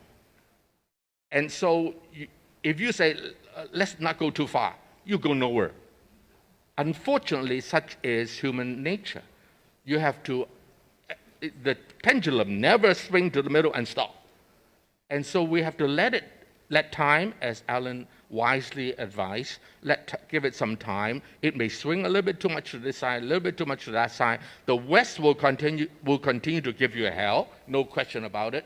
Don't worry too much, as long as Hong Kong leadership and Beijing leadership know what they're doing here. As long as they know what they're doing here, I think Hong Kong should be able to get out of this one. It's a very tough one. It's as big as 1997, if not more. But I think that Hong Kong, with the help of Beijing and Hong Kong local leadership, we don't need a CE that just listens to whatever Beijing says and does it. No, we need someone who, while understanding Beijing, but also know what Hong Kong needs, politically, socially, economically, real estate-wise, in order to fix the problem right now. And if the next CE is a proper one that can fix it, I think that Hong Kong will still have good hope. All right, so let's just hope that the pendulum doesn't swing so violently that it crashes against the sides. And on that very happy and positive note, this discussion ends now. Thank you very much to our panelists for a great discussion, including Malcolm and Chen Chen. Thank you, Yondan. Thank you very much, Yondan, and thank you. Malcolm, can I ask you to stay online just for a second, because we're going to have a group photo, and we do want your face in the group photo. And I'm also going to ask Dr. Herman Hu to come up and give souvenirs to our panelists. So, it's a very, very impressive discussion. A very impressive discussion. I'm sure that Hong Kong is on the track. And as our speaker said, Hong Kong is getting better and better. 那现在呢，有请胡晓明博士呢致送纪念品给我们的分享嘉宾，并且呢和大家一起来一张大合照。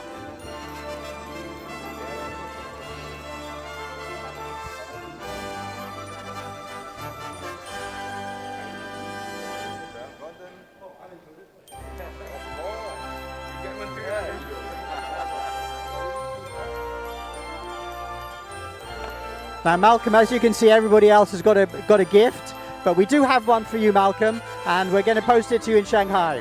You're very kind. Thank you.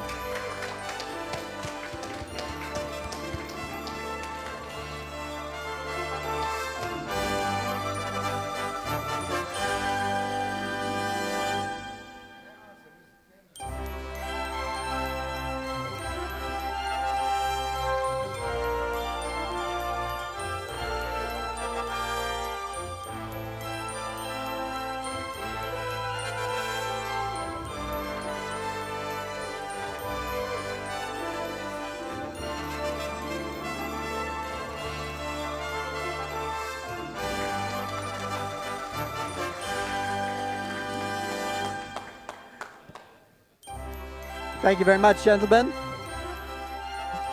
好，我们要再次感谢我们所有的主礼嘉宾和分享嘉宾。Okay, we looked at a very tricky question there, how to tell Hong Kong's story. And now we're going to look at an even harder question, how to tell China's story. 没错，刚刚呢，在第一个分论坛呢，我们是聚焦了香港的问题啊。那么接下来更加困难的、更加具有挑战的是，怎么样去说好我们中国的故事。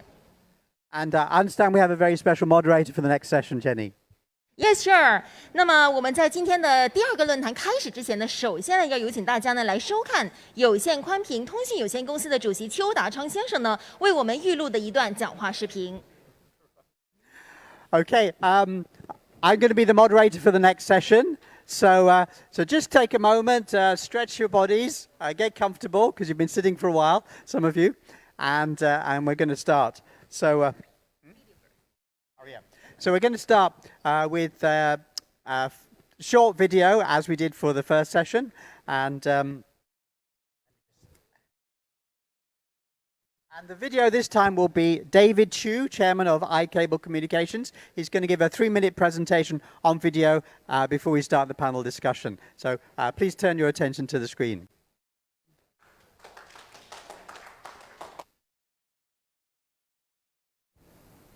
I am very thankful for the organizing committee to invite me to be one of the panelists today. Hong Kong have always played a very important role speaking out to the world for China's story. And today, I'd like to use this opportunity to talk briefly about the story of China under the New World. First, I think the world often are scared of China recently by the Western media because of the sheer power of China becoming the world #2 economy. I just want to use this opportunity to share with everybody that there is nothing to fear about China. In fact, on the new circumstances, you can see how China have handled on the COVID-19 recently. China have demonstrated its true leaderships and its capabilities as how it managed the society of 1.4 billion people. First of all, those who know China well can see that China is one of the first society to bring productions, social order, life back to a normal circumstances. And for that, I truly believe China now can bring and become the engine for the world economic growth engine after the COVID-19 situation.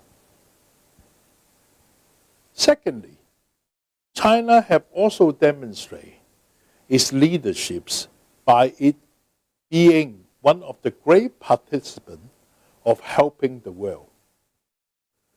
So far, China have given many support to over 150, especially developing countries, on helping them to recover from the COVID-19.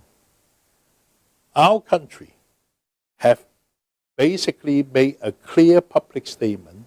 In the next 3 years, China will be given a further $3 billion to help the world. So, ladies and gentlemen, I truly believe China will continue its role model to be the world leader both in peace and prosperity. Thank you. Thank you, Mr. Thank Chu. you very much, Mr. Chu. 那么接下来呢，这个环节的主持呢是我今天的主持拍档 Mr. Neri Fitachi， 而我们的分享嘉宾呢是包括了有联合早报的副总编辑韩永红女士、观察者网的创办人李世墨先生、信德集团行政主席兼董事总经理何超琼女士，以及香港大学政治与公共行政学系的副教授严晓俊博士。The moderator of this section will be my co-MC, Mr. Neri Fitachi, the managing editor of Friday Culture, and he will introduce the speakers for us. So now, please give a warm welcome to Mr. Neri. Neri, please. Thank you, Jenny. Finally, I am free to go off the script. My wife always says I have a sinister laugh. I don't know what she means by that. Good. Okay. Well, we've got some great panelists. We've got two who will appear on screen behind me, and we've got two physically here. First, let me introduce the ones who are physically here. Please give a warm welcome to Ms. Pansy Ho, Group Executive Chairman of Shuntak Holdings.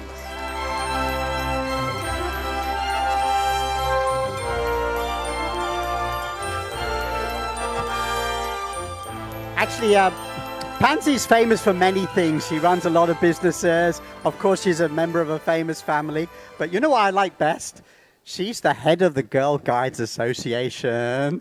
And she runs the Hong Kong Women's Federation. I mean, these days, those are the important things, aren't they, Pansy? Speaking up for the rise of the women. Wonderful. We also have with us here physically Professor Yan Xiaojun, Associate Professor of the Department of Politics and Public Administration. He's from Hong Kong University, and he's written so many amazing books. I can't even begin to tell you about them, but and more to come too. Behind us on screen, we're going to have two more speakers. Han Yong-hong is on my far right. Han Yong-hong is a famous editor-in-chief of a Chinese newspaper, the Lianhe Zaobao, in Singapore. But she's been based in China for a long time, so knows how things work in China. She's been based in China and outside China. She's covered all sorts of things from culture to business to politics. So she has a very wide range of interests. And then on my immediate right here, we have Eric Shun Lee. Let's give him a warm round of applause. Eric is quite famous around the world. He was educated in the West, but started a company in China.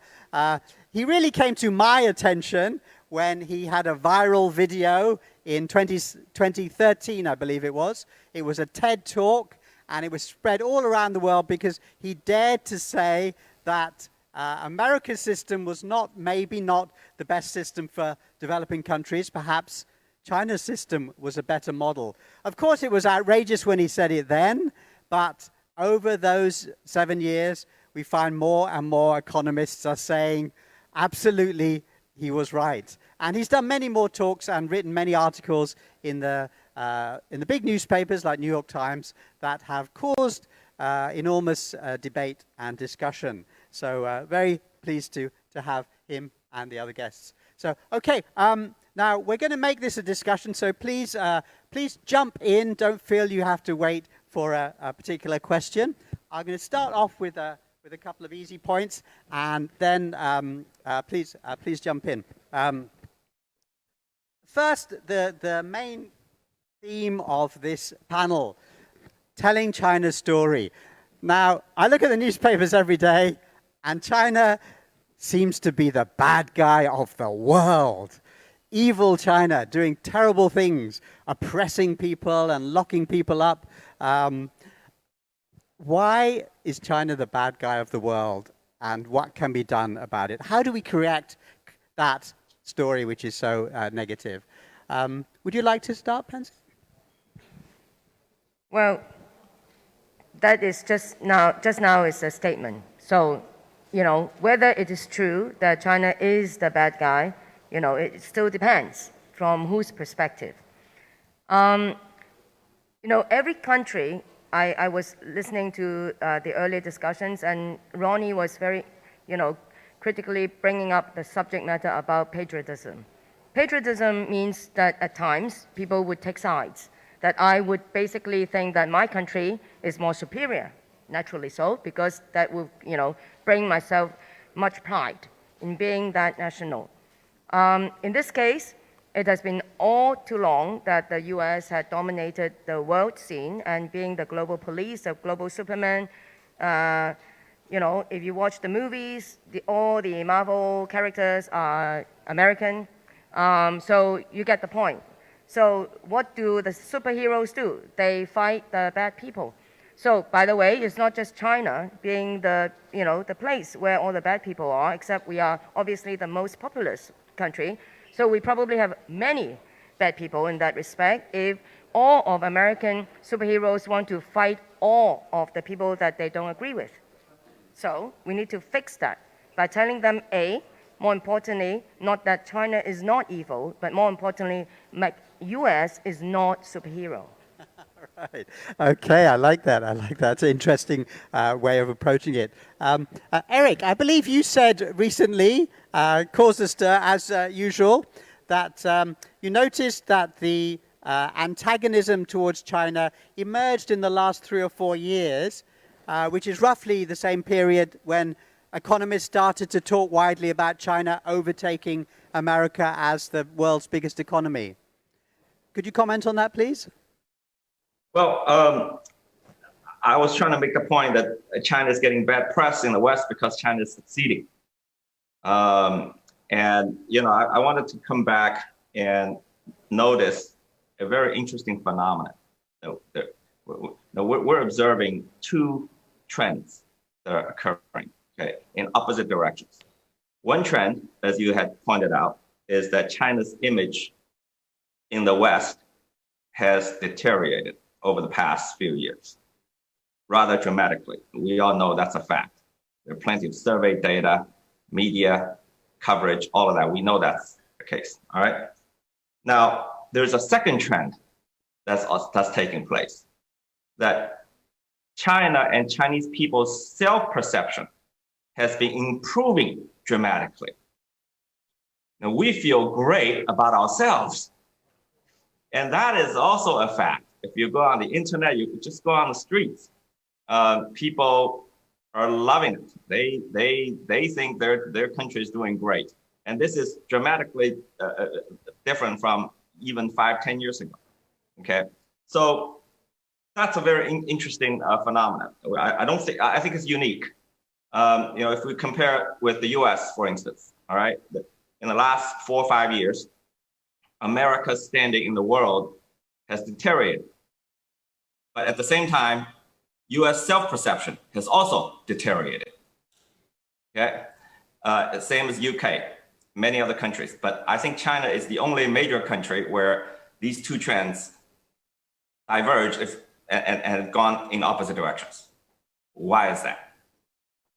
Why is that? I have a hypothesis, but I think I like to pose that question. It's a very interesting phenomenon. Okay, interesting. Both Eric and Pansy have noted really interesting contrast between China and America in terms of reputation and perception. Let's go to Ms. Hong and Ms. Han, and then to you, Professor. Yeah, hi. Good afternoon, everybody, and thank you very much for inviting me to this panel. One correction, I'm not editor-in-chief for 联合早报. I'm editor for the China News. Okay, and my boss will kill me, say, oh, why you steal my position for this panel?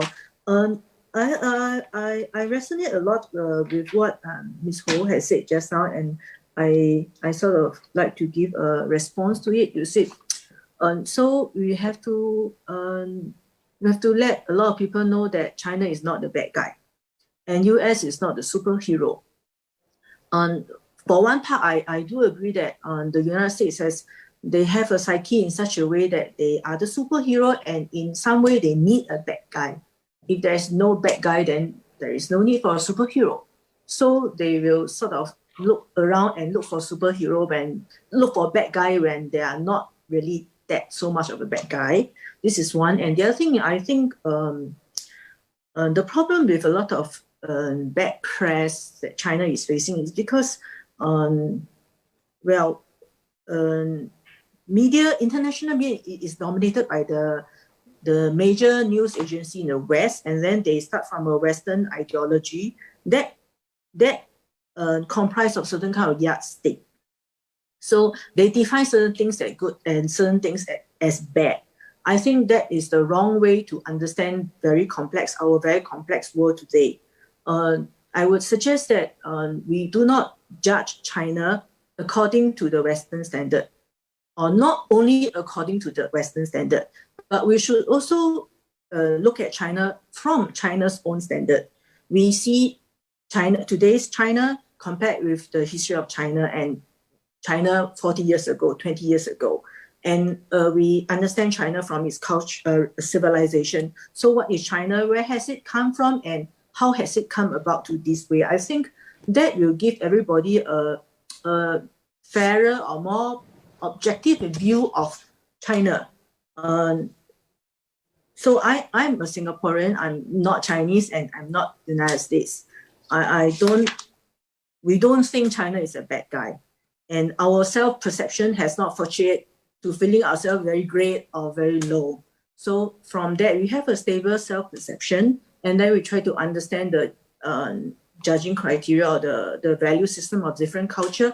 That will help us see the best of both worlds. So I feel that is how everybody actually should try to understand the world, and especially important for understanding China, or else you'll be very skewed and not very fair when you make a lot of judgment, and that will maybe you will make the wrong decisions and bring disaster to yourself and to a lot of other people in the world.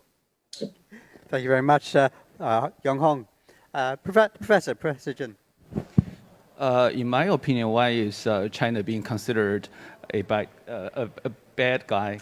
I think there are three reasons. One is the difference. The other one is the change. The third one is the future.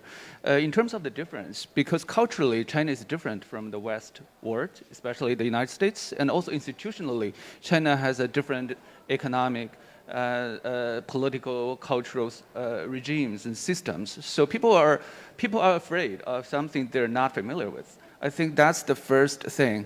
The second thing, I think, is the change. As my friend Eric just mentioned, that China has now a change in position in the world, and people have a change in perception of themselves. So I think that's a big reason that people, especially the American people, would feel that China is different, so different from the China back in the 1970s or 1980s. So it's also something they're not familiar with. I think the third thing is future. What's our future position in the world? It's uncertain, but there's something looming in the background that China might be the superpower of the 21st century or the 22nd century. So people are afraid of that. People are not getting used to that new perception of the future. So I think difference and change and the future might be the reasons why China is being considered the evil guy. Yeah. You know, it's been said that all governments are trying to do the same thing. They try to enhance life. They try to eradicate poverty. They try to run their countries in a safe, uncorrupt way. They're all very similar. So why is China perceived differently?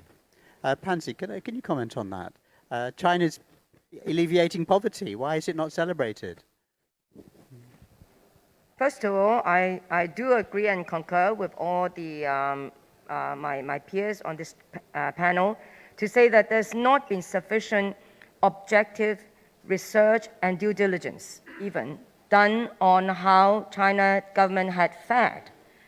Unfortunately, everybody was still just stuck on one concept that in China today, of course, we still are practicing, again, a totally different sort of social and political regime, which for 1.4 billion people, that had proven to be effective.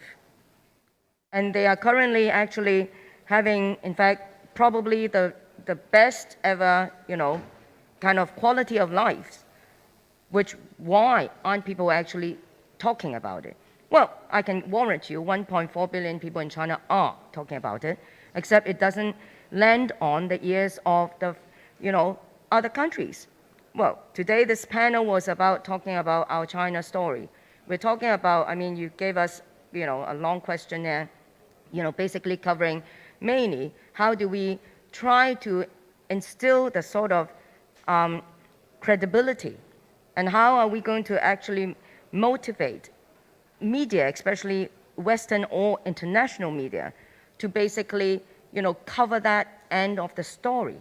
Well, when I was young, I almost actually ventured into your business. I wanted to go into university actually learning journalism. I'm so glad I didn't. I'm sorry. But, because that has changed so much. The whole goalpost has really moved. I was motivated, as a bright, young, person with a lot of imagination and also my dream to help the world, to, contribute, thinking that journalism was there to speak the truth. Except now, honestly, we all know, and I think in the earlier sessions, there was another, obviously speaker who basically mentioned, how do you define the truth? It's in whose perspective? Sometimes it's not exactly fake or the lie, except then people with different perspective will talk about things in a different manner. Now, we talk so much about cultural differences. America thinks they are the vanguard and the defender of humanity and democracy and the truth, except maybe they should also think that some of their ideas about the rest of the world today are not actually the most updated.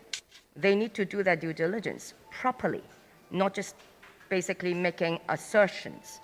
I'm sorry if I'm taking up too much time, but I think it's interesting because when I left home, BBC was, I was watching the news, and there you are, you have President Biden saying, I had a 2-hour conversation with President Xi, and next, we are still maintaining that we're going to have the, my meeting with Putin. And for both of these world leaders, I have been advocating the same tagline, which is, I was telling them, I'm watching you, we will still continue to be making sure that the world is peaceful and, we are going to be upholding humanitarian, principles. What he didn't say is throughout that 2 hours, I was quite interested. I wanted to ask, what did President Xi reply to you? Probably he was talking about the same thing, except, you are coming from different perspectives. So maybe, in the future, the media should say, well, you know what? It's not just heralding one side of the truth, but rather evaluating it from the different perspectives. Okay, very interesting point from Pansy. Eric, can you take that onwards? Well, look, yes, okay. I have a hypothesis about why this is happening, why China is getting much, much worse press in the last few years, okay, and why this opposite trends are taking place, as I spoke about earlier, okay? And again, I'm hypothesizing here, I could be wrong, okay? So my hypothesis goes as follows. Obviously, the most powerful media in the world are Western media. They control the papers, they control the channels, they control the content, they set the agenda, right?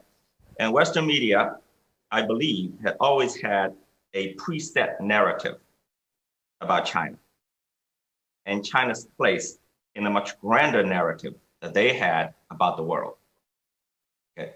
And they've been selling that narrative to their publics for many, many decades, ever since the end of the Cold War.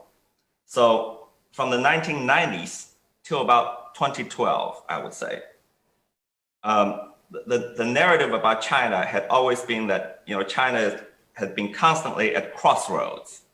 China must choose which path it would take. Like former President Bill Clinton used to say that China needs to get on the right side of history. China had a choice. They're helping China develop, but China needs to choose. It's at a crossroads. And obviously the point that they're making is that China must become a liberal society. They must adhere to liberal values and increasingly practice liberal politics and liberal economics. Okay? And if China becomes liberal, China will succeed. If China becomes not liberal, China will fail. And if you read the reports, read Western media reports about China from the 1990s through 2012, I bet you that's sort of the story you'll get. Okay. Now, from 2012 on, things have changed. They have woken up. They have realized, and China made it clear beginning 2012, that China is not choosing the path prescribed by the West. China was kind of ambivalent before, maybe. I mean, it wasn't ambivalent really. They made it clear, but the West, chose to ignore it, and they didn't. China didn't really come out and say it too much in their face. But from 2012 on, China made it clear that we're continuing on this path, not the one that you want us to get on. At the same time, China has continued to succeed. Okay, they were succeeding, and they made clear they were on a different path. They weren't thinking about this other path. Okay, and from 2012 on, they said, no, we're not getting on this path that you want us to get on. Yet they continue to succeed. Now, to make matters worse for the West, Western liberal societies began to fail around the same time.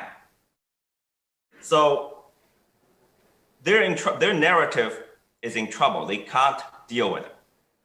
Okay, and so they're losing confidence. I mean, if the West was succeeding at the same time, we may not be getting such bad press right now. Okay, but at the same time, unfortunately, the West began to fail. Liberal societies began to fail around the world. So their narrative was in trouble, and I think instead of introspection, unfortunately, they decided to throw the kitchen sink at China. I think that is what's been happening, and I think it's unfortunate. And it's unfortunate for the West because what the West really needs is introspection. And they're missing that window of opportunity to recover from their problems, all right?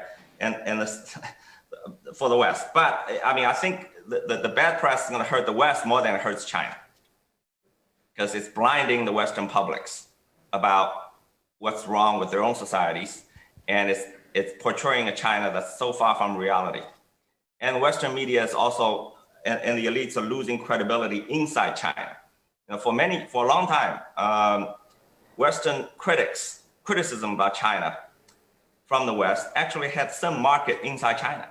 There was some support within China, especially among the elites.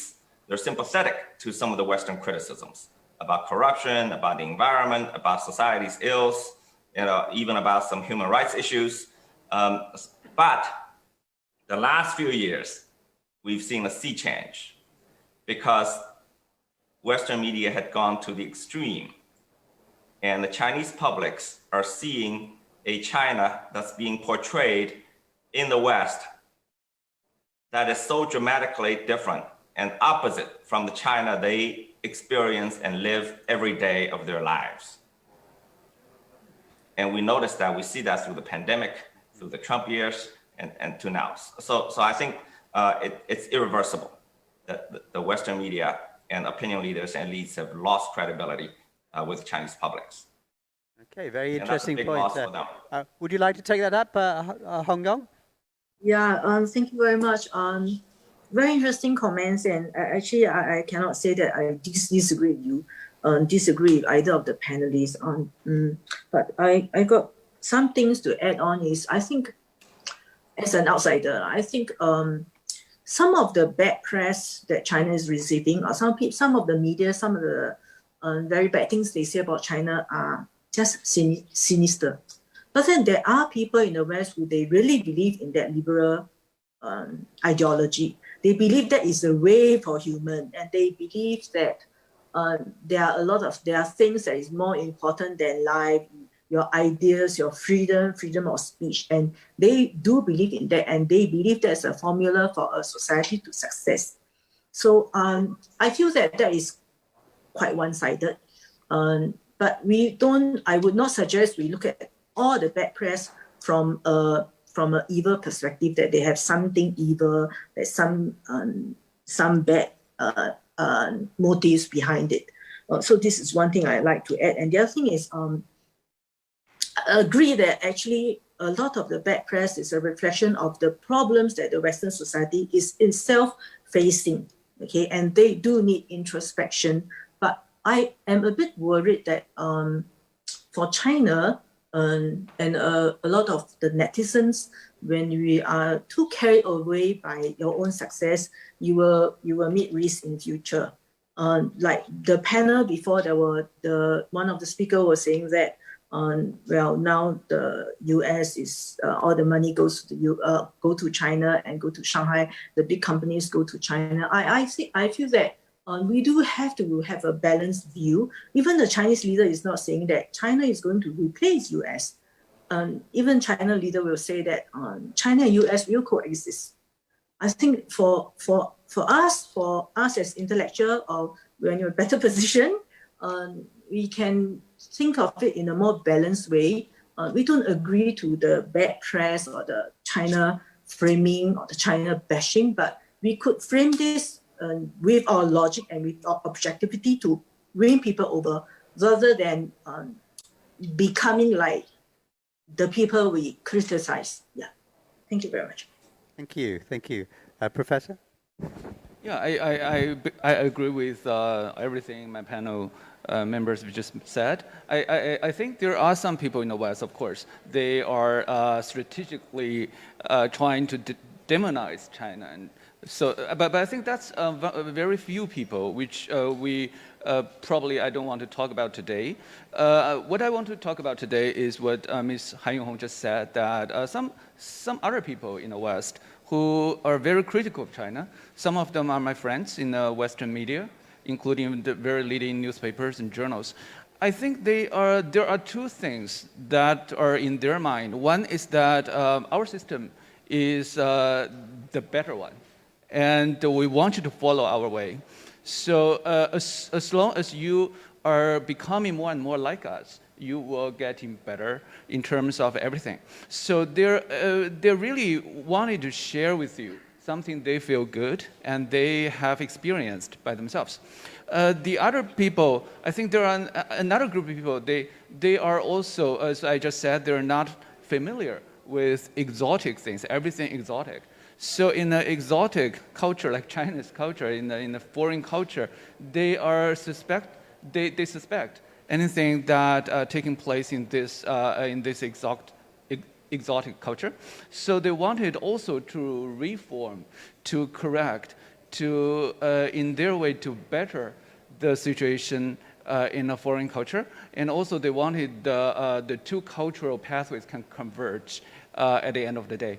So I think these people have some goodwill, have some good sort of.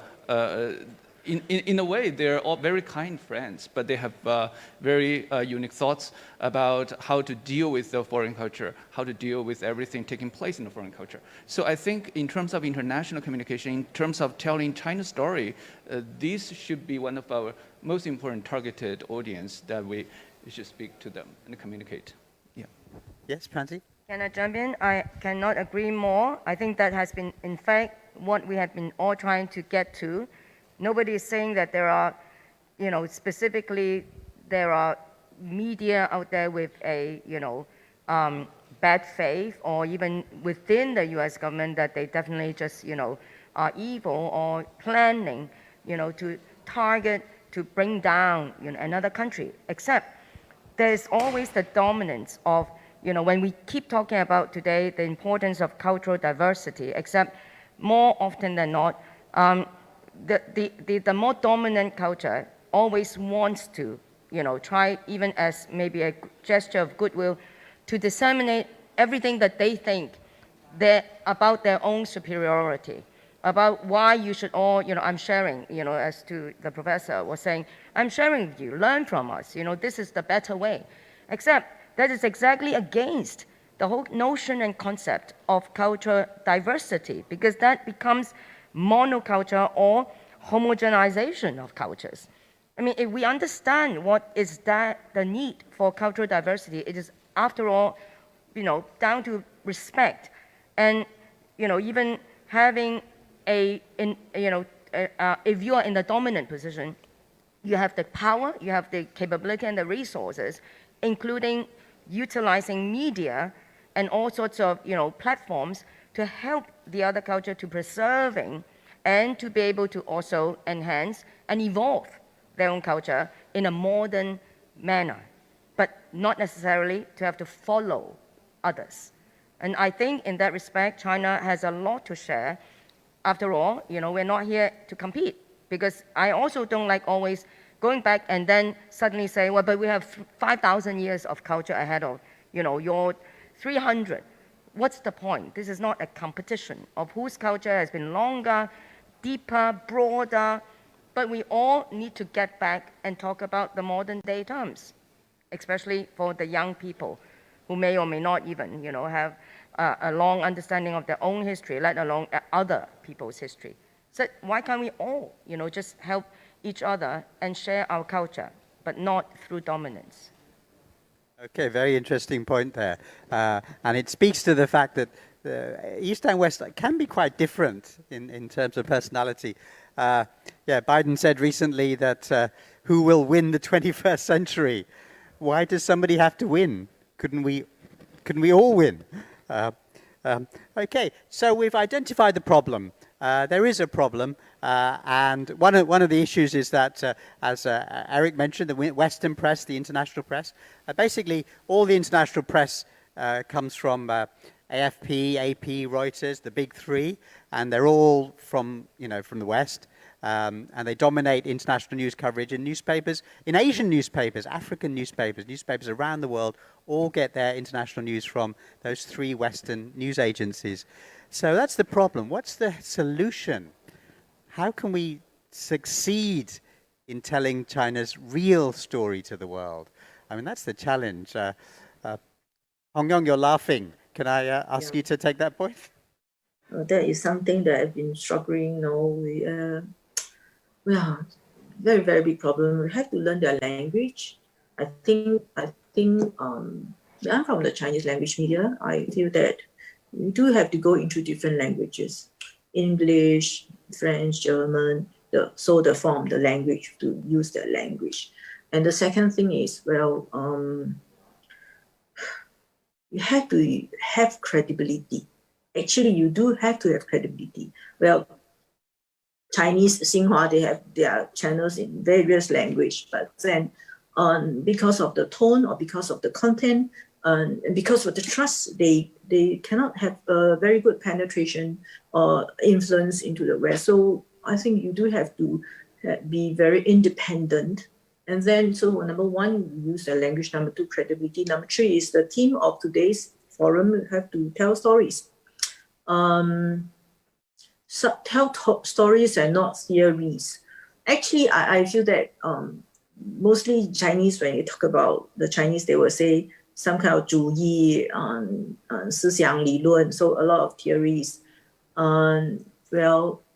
It's still the way. I feel that there are a lot of beautiful and touching stories from Chinese people, how they aspire, how they build better lives across all spectrums of Chinese. I think these stories could be told a lot more. And I appeal to the Western media also. I feel that now they're also talking about theories. Now they're talking about strategic competition and Cold War, and they're actually not telling about the Chinese stories. I feel that if everybody could look at things as it is from a common sense, look at things from common sense, from normal view, the stories will be, the Chinese image will be very much more objective and clearer. But I'm very worried that this will take a very long time.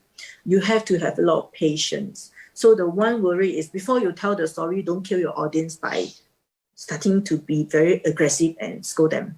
Yeah, I'll end there. Okay, thank you, Hong Kong. So tell stories. That's a nice answer. Eric, what's your answer? How can we fix this problem? Well, look, if I were advising China, I'd say there is no solution because there's no problem. Don't worry about it. Okay, and here's why. Obviously, I think Western media is highly biased. I mean, I think we can agree on that. And I will use the word hubris, okay? And which is unfortunate. I don't want to say they have evil intentions, Okay, I can't guess people's intentions. I can't mind read. I'm sure a lot of them have good intentions, actually. But we all know the saying, the road to nowhere is paved with good intentions. But let's think of it this way, okay? Western media and their hubris have probably done more damage to Western power than any other institution in the last 30, 40 years.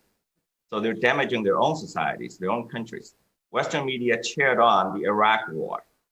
Okay, they were instrumental in garnering public support for the Iraq war. And I think some New York Times reporter even went to jail for it, all right? And Iraq war probably done more damage to Western standing post-Cold War than any other action, okay? They've been, for 20, 30 years, they've been telling their publics China would fail. There's no way the Communist Party will succeed. So obviously, if I were American, I wouldn't worry about China at all. The country is gonna collapse. But whoops, one morning they wake up, China is so big and so successful. Okay, so Sun Tzu, Art of War, of course, it says that know thyself, know thy enemy, you win. Okay, and if you only know yourself, you don't know your enemy, it's 50-50. If you don't know yourself and don't know your enemy, you lose every time. I'm not saying that China and the West are enemies. I'm just using that as an analogy. Okay, and if you read Western media and their portrayal of China, if China is really such a dark place that they're portraying, they are misleading their own publics and their own political elites. And that's gonna make them lose, according to Art of War. So I'd say, don't worry about it. Okay, well, that's a comforting and unexpected answer. So thank you for that, Eric. Earlier we talked about Hong Kong's place, and since most of us here live in Hong Kong, what can we do as practical people to help the real story of China get out to the world? Is there anything we can do, or from Singapore, or from Shanghai? What can we do from this region? What practical steps? We always ask the government to do things, but as individuals, can we do something? Well, I'm actually not in the media field. I'm a businesswoman, but like you said, I'm also a major, participant and in the community works and so on. So you did mention about the Women's Federation of Hong Kong, and I still recall in 2019, in the heat of the social unrest, there was simply just not possible for anybody to want to even have a chance to, air their frustrations, let alone to tell the story or to, make, more media focusing back on the regular people, who are suffering, the people who really are concerned, worried for their own safety, for their own livelihood, and the future of Hong Kong, the place where they live in. So we were never being asked by anybody, but because we were women and naturally, we are the first to always sit down and talk about, and lament about, our fears and future. So I was being approached by so many of our own members that we decided that since we, that even the government could not be in a position to speak out, we did something that was quite amazing. Come to think back, at that point, we were not even considering the consequences, but we ourselves initiated and organized an event on April 25th. It's called now the April 25th exercise amongst all the women. It's a women forum with all the NGOs in the coalition. And so we joined hands, we put together just on our own efforts without anybody, helping, but we did a 1,000 strong attendant kind of forum at the convention center, and we were working together, of course, not just all by ourselves. We were working together with the Gongday, the Speak Out Hong Kong online media, And apparently they have a huge, they were also, doing their own collation of important imageries and content. So they helped us out, and together we put together this within 2 weeks, all by ourselves, just a bunch of women who love Hong Kong. And they helped us produce an 8-minute video showing the true situation and they relying on, they have some, 30,000 kind of imageries on their own archives. So that's a PPP kind of notion. It's really just from, the citizens who initiated and who wanted to speak out. And we can draw on that sort of a collaboration. And we can continue to talk on more. We even organized during the same timing a Women Power Forum, which we had planned for over a year. And it happened to also, was going to happen in July that year, in 2019. Everybody had dropped all of these major events and symposiums, but we determined we wanted to go ahead. And in fact, that was the only event during that year that our chief executive, Ms. Carrie Lam, actually came and officiated without, in fact, any disturbances. So I think we can instill more of that sort of a collaboration. In fact, that's the whole point. People have to speak up for ourselves. We can't just always complain, blame it on, either the, all the institution, be it the government, the media, and so on. Well, I mean, may I say, Pansy, that you're quite brave because you spoke up when it was very dangerous to speak up. I mean, and very few people were speaking up. I mean, did you feel scared? I wasn't then. Honestly, I wasn't thinking, to be honest. When we knew that we had this opportunity, it wasn't planned. It wasn't something that, had been substantially strategized by anybody. In fact, nobody from the government, from within the government, nobody, came to ask me to do it. We are an entity that has that qualification because we have been a consultative member of the UN, organization. So we could. And we realized that we could, so we are just determined to go. Subsequently, of course, there were some, honest kind of concerns, but, after which everybody was saying, well, you did the right thing. You shouldn't have to be, ashamed of or worried about that. And, at least that was a breakthrough, and I believe we would definitely continue to encourage more, people to do the same, to speak out. Okay. Professor Jung, would you like to comment? Yeah, I think what we should do in this globalized age, I think in a globalized age, everyone is telling the China story. Someone to a larger audience, some people to a smaller audience, but large or small, they're all important. I think when we're telling the China story, I think it's important that we tell a fact-based story that is factual. And also we tell a consistent story. Our messages have to be consistent. The other thing I think is important is that we tell our story in a cultivated way. That because since my college year, I read Ms. Han Yonghong's China reports. We know it's very well written and they're factual based. And everyone is attracted to Eric's TED Talk. So these are messages that are delivered in a cultivated way, and people can enjoy it. And also the third thing I think is important is our China, when we tell our China story, it has to be communicative. Communication and telling stories is not a one-way road, it should be a two-way road. It's a two-way of exchange that we have to have a conversation, have a dialogue with the international audience. So that's my view, yeah. Well, let's go in that direction of facts and numbers. I think sometimes we forget how small the West is. So the USA is 4.7% of humanity. Europe, 200 million people. That's Western Europe is about maybe 3% of humanity. We're talking about a Western world. It's actually a very small. It's less than 10% of humanity.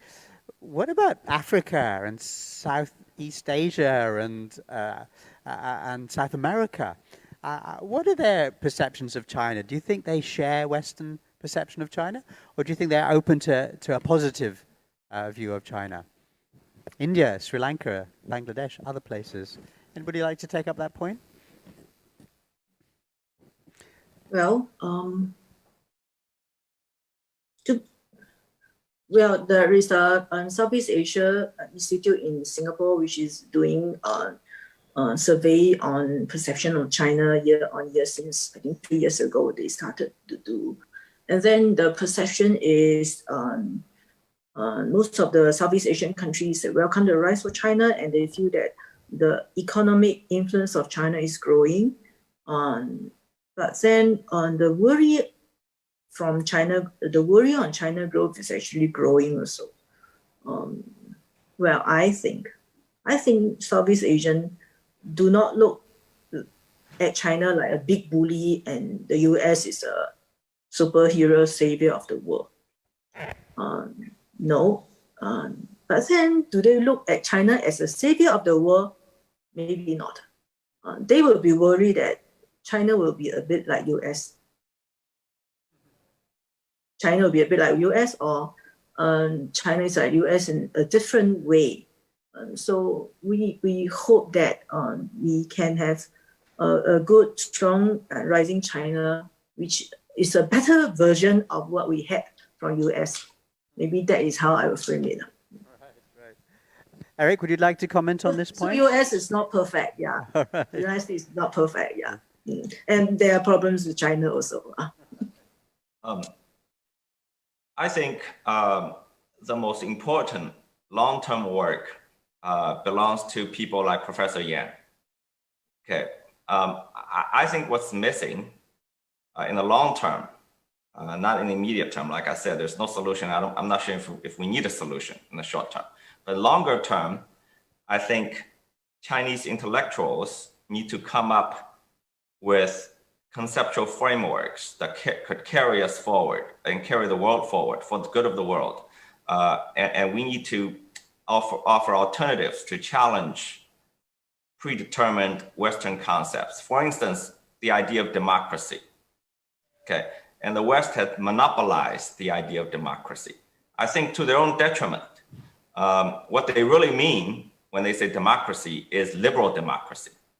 What they really mean is there's only one form of democracy. You have to be liberal to be democratic. If you're not liberal, you're necessarily not democratic. And what is liberalism? Liberalism, of course, is about values.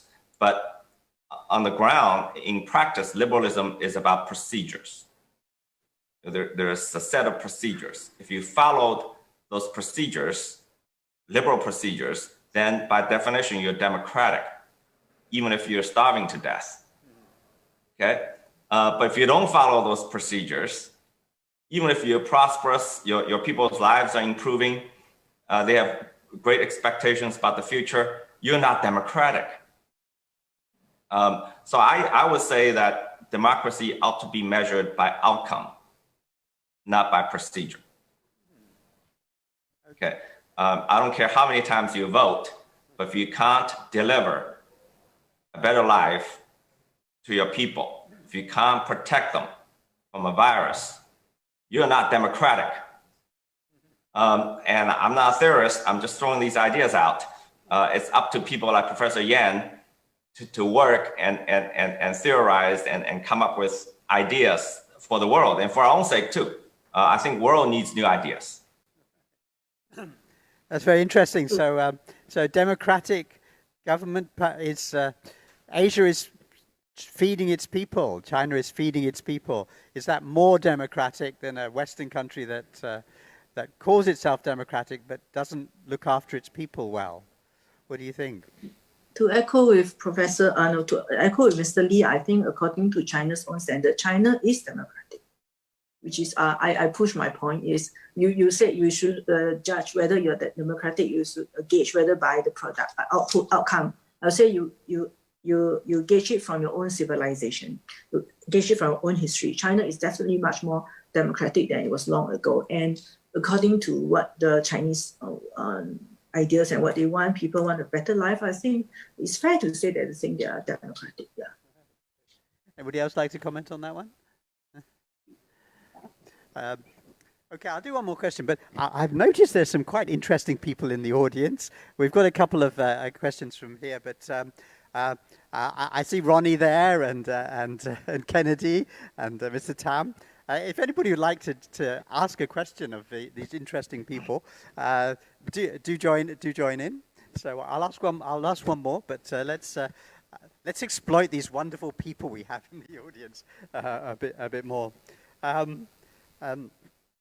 Okay, so one more from me. We all know personally journalists from different places. And as several of you have said, a lot of them are not necessarily, they're not bad people. They're just stuck in a certain mindset. How can we gently improve the mindset without being accused of brainwashing them or you know, with the phrase wolf warrior? We get condemned as wolf warriors if we say anything positive about China. How can we solve this problem? Professor Jun? Professor Yan? I don't have a magic solution for that, but I think there are several things we might be able to do. As the late Premier Zhou Enlai said that it's important to make friends with people who have a different point of view. So I think through friendship, people might understand each other more. And also there are things we might do, like is to get them into the scene, to get them into China, and to have them have a first sort of person experience, to have actual experience in China. Last but not least, I think when people are stuck with mindset, with a singular mindset, as Nuri just mentioned, when they are stuck, we should be more open. We should remain open to the world and to different points of view. And this is also a way of exchange, of communicative exchange. And as Michelle Obama said, when people are going low, we can go high. So that's something that's very important. When people are close, we keep open, and people are going low, we remain high. Yeah. Yes. Again, I can't agree more. I'll give you actually an account of a real life story, just to put things in perspective. Enough about all the discussions on ideologies and so on. So you do know that I'm a business partner with a major U.S. entity. I'm a partner with MGM in Macau, operating a gaming and tourism business. So 15 years ago, when we signed the deal, and then I said, okay, let's start planning on our project, because we have been awarded the concession, and now we have got to design our project. The US partner told me, don't worry, we will design the project. I said, why? Why are you the one designing the project? This is a joint venture. It's a joint venture, equal joint venture, by the way. In fact, that concession actually is under my name, by the way, because only I have the qualification as a local, a resident, to earn that, concession. I said, but don't you want my help? Isn't that the whole point about our partnership? They said, but you don't know how to run it the way we run our, business. And that's why you need our help. Okay. Clear. Now we're clear. So they think I want to go into business as a partner with them because I didn't know how to do it and I needed the help. I said, but wait. Are you going to bring me your US customers? They said, of course not. Who is going to fly, over to come to play in a little place like Macau? We don't even know, where it was until now we are in business with you. I said, exactly. So you do want to actually capture more of the Chinese, hopefully, and of course Asian markets as well. And that's where you come in. Okay, great. At least we agree on something, all right? So I do have some expertise that I can offer. In that respect, will you actually believe me that we should all go and take a look at China? Have you been to China? I asked my partner. Proudly, he replied, no. No was the answer. I said, never? Never. Well, aren't you even curious that you are coming and investing in this place and really want to make, a lot of money? So, It's just all the same. I said, no, it's not all the same. You need to understand what China is all about. So finally, I convinced, we flew to Shanghai to keep the story short. When we were almost landing, I told them, I said, look outside, this is Shanghai. I brought them to Shanghai, of course. Otherwise, they would feel that, They said, no, you're joking. I said, why? Why am I lying to you? Why should I be lying to you about where we're going? We're going to Shanghai. We're almost landing. The pilot just announced. He said, but there are so many high rises. Why would Shanghai have all I said, but this is Pudong in Shanghai. Of course, this is the new CBD. What do you think? You think in China, isn't China all about just farms? I said, so you came to invest and hope that the farmers were all going to come, to our property? My God. So 3 days after that trip, they came back and they said, okay, yeah, we get it. Why don't you design the project? So you won. That's a great story. But seriously, we've got a couple of minutes. Would anybody like to jump in? Like to jump in with a comment? Otherwise, I'll go to the people from the internet who are. Oh, Ronnie would like to jump in. Yes, please.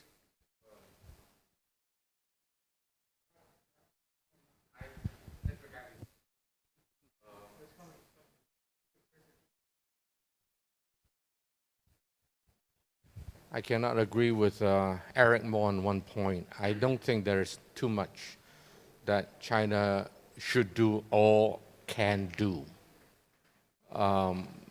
Because the issue we are facing today is what I call PNP. That's pride and prejudice. And the pride as demonstrated by what Pansy just said, both in the private sector, your partner, as well as in the President of the United States speaking to Xi Jinping and Putin. It's just pride. And they haven't gotten used to the fact that, true, China had been waning for 200 years until about 30 years ago. And the West had been rising for 400-500 years, that's true. And, Japan has risen already, the rest of East Asia, including Hong Kong. And, when China rises, they are not used to it. So we need to sympathize with them a little, give them some time. They need to get used to the fact that they have to share power. I don't believe that this is necessarily the waning of the United States. I think that, the two have to share the stage. But, if one side is not willing to share the stage and still think that, they are the only value, they are the only successful model, then that kind of pride will lead to prejudice, which is frankly not good for their own health, as Eric also mentioned. My last point is this. All that we're talking about is much ado about nothing. Take a longer-term view. The world didn't start yesterday, nor will it end tomorrow. And if you were to take a longer-term view, it's not a big deal. And what Eric said, about the result rather than the process, I can foresee what kind of counter-argument they will have, Eric, and that is, well, you may be good for a while, but may not be good for a long time. My answer is very simple. I said democracy, liberal democracy, is a new thing also. And it has been evolving in the last 40 years that I have been watching. And that too is a new thing. And as Henry Kissinger often say, China has been in the height of civilization and economy for 3,000 years, while we, the Europeans, speaking of himself coming from Germany, are still in caves. So if you were to take a longer-term view, the jury is out. Why don't we respect one another and not be so proud and say that I have it, you don't have it? A little humility will go a long way. And so for now, I think that, all that, how to tell the story. I've devoted 30-some years of my life trying to tell the Hong Kong story and the China story. And I've never encountered a time that is as tough as it is today.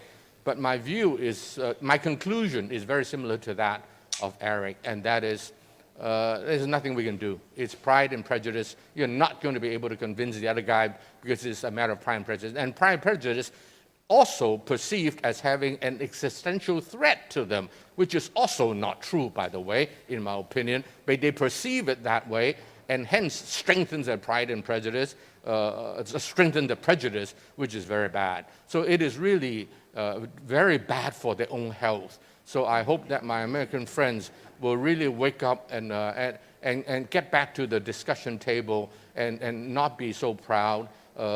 We all are human beings. We all share the same roots.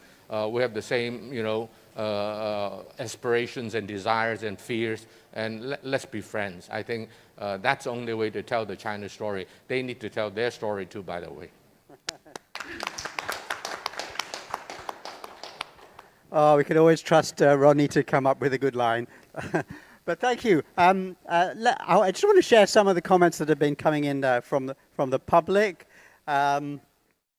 There's from Kevin Lau. There's a message from Dr. Kevin Lau addressed to Eric Lee, and it says that you're iconic for bringing the China story and having your TED Talks widely watched.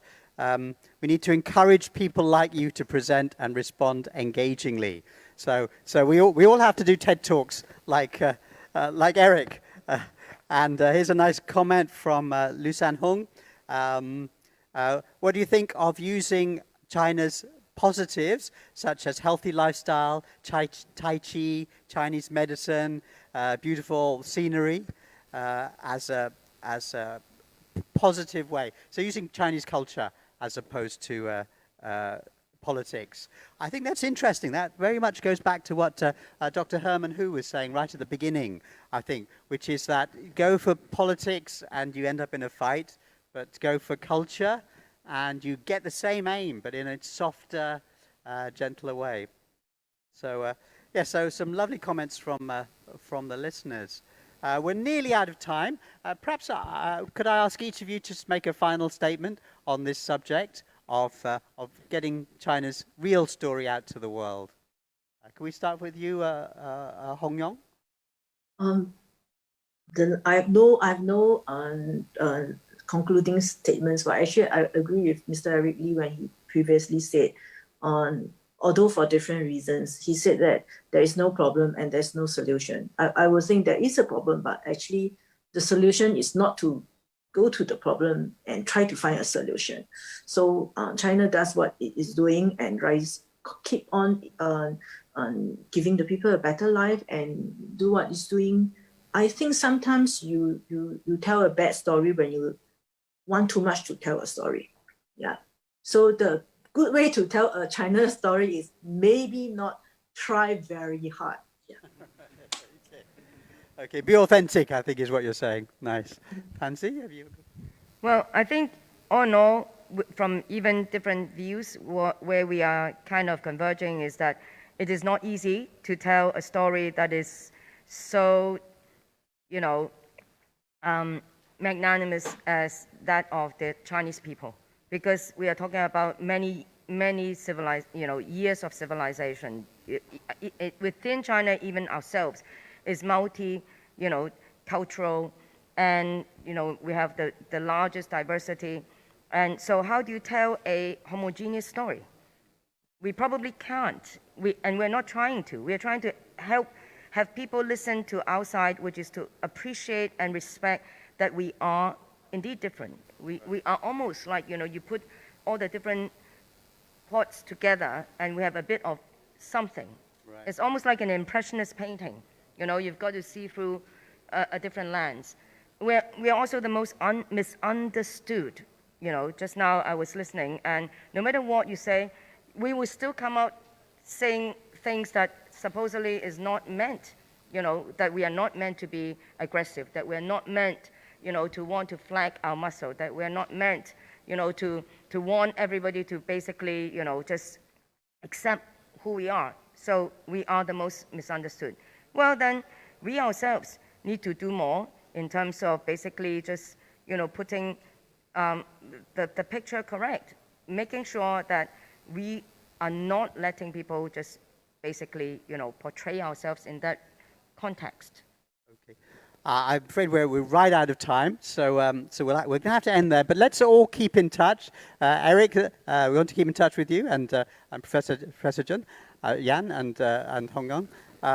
Thank you so much. We're going to keep in touch. This is going to be one of a series of events.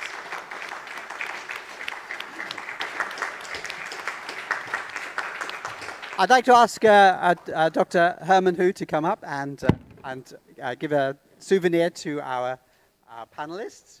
And panelists who are far away, you will receive the souvenir in the mail.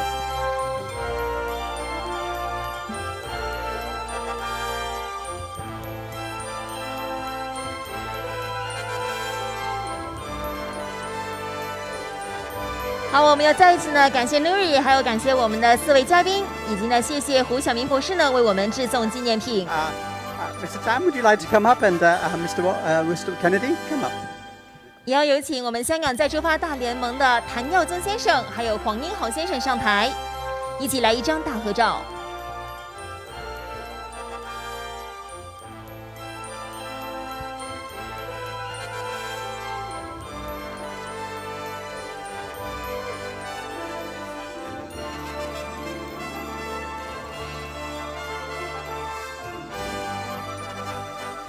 那确实啊，讲好中国故事这个概念呢，在过去几年呢是获得大家的关注。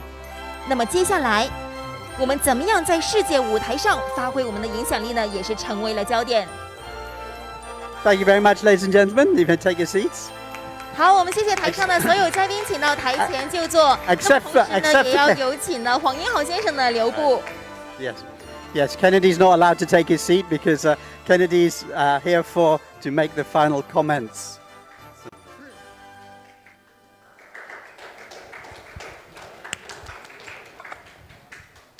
I don't think there's a need for sort of closing comments, but I want to report to you, and of course thank you all.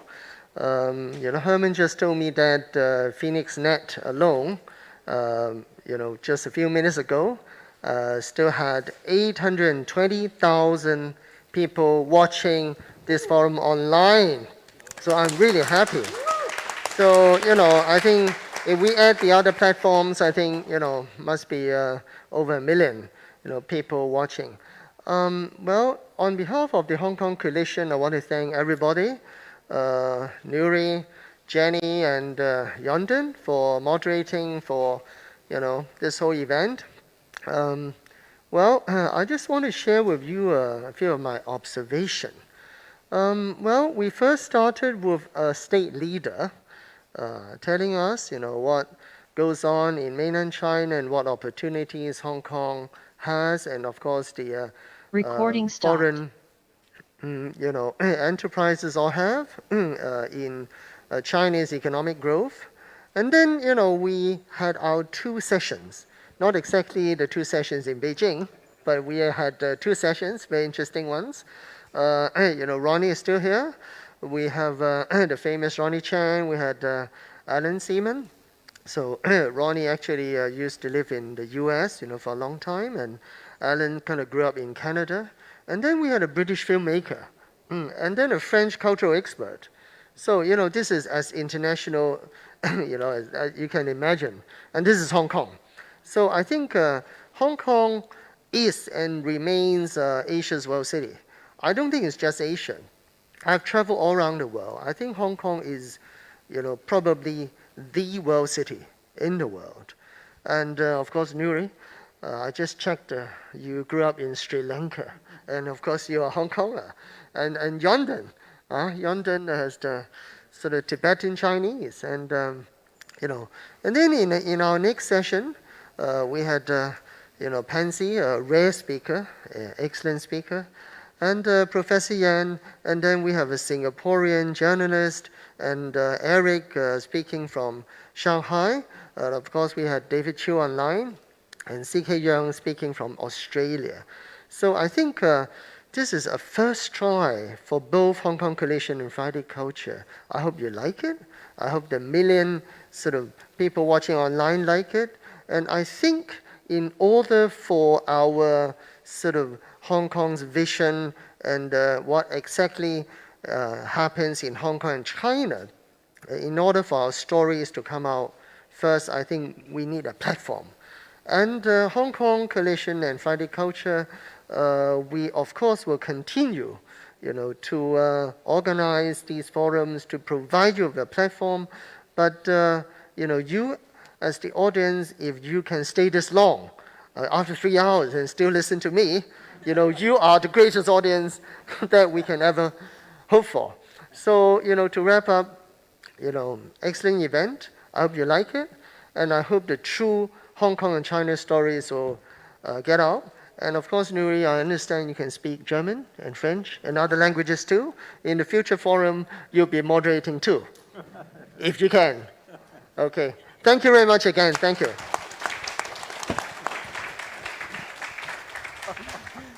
Thank you very much, Kennedy.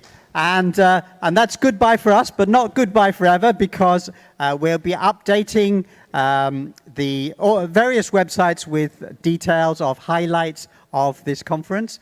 And I do want you to get into the habit of looking at fridayeveryday.com every morning, right? So we can see, there's the address right there for you to remember. 没错，我们再次感谢黄彦豪先生。那么，正如刚刚呢，黄先生所说呢，就是我们这个平台非常的重要。今天呢，是我们香港再出发大联盟和 Friday Culture 的第一次的合作。那么接下来呢，还会有更加多的一系列的活动。那么更多呢，关于我们今天这个活动的精华的片段呢，也欢迎呢大家上我们的网站，就是这个 fridayeveryday.com 去收看。那么在这里呢，我们要再一次感谢所有的来宾的光临，同时呢，也要感谢呢我们线上所有的正在看直播的朋友们，谢谢大家。Thank you, and bye bye. Thank you, and bye bye.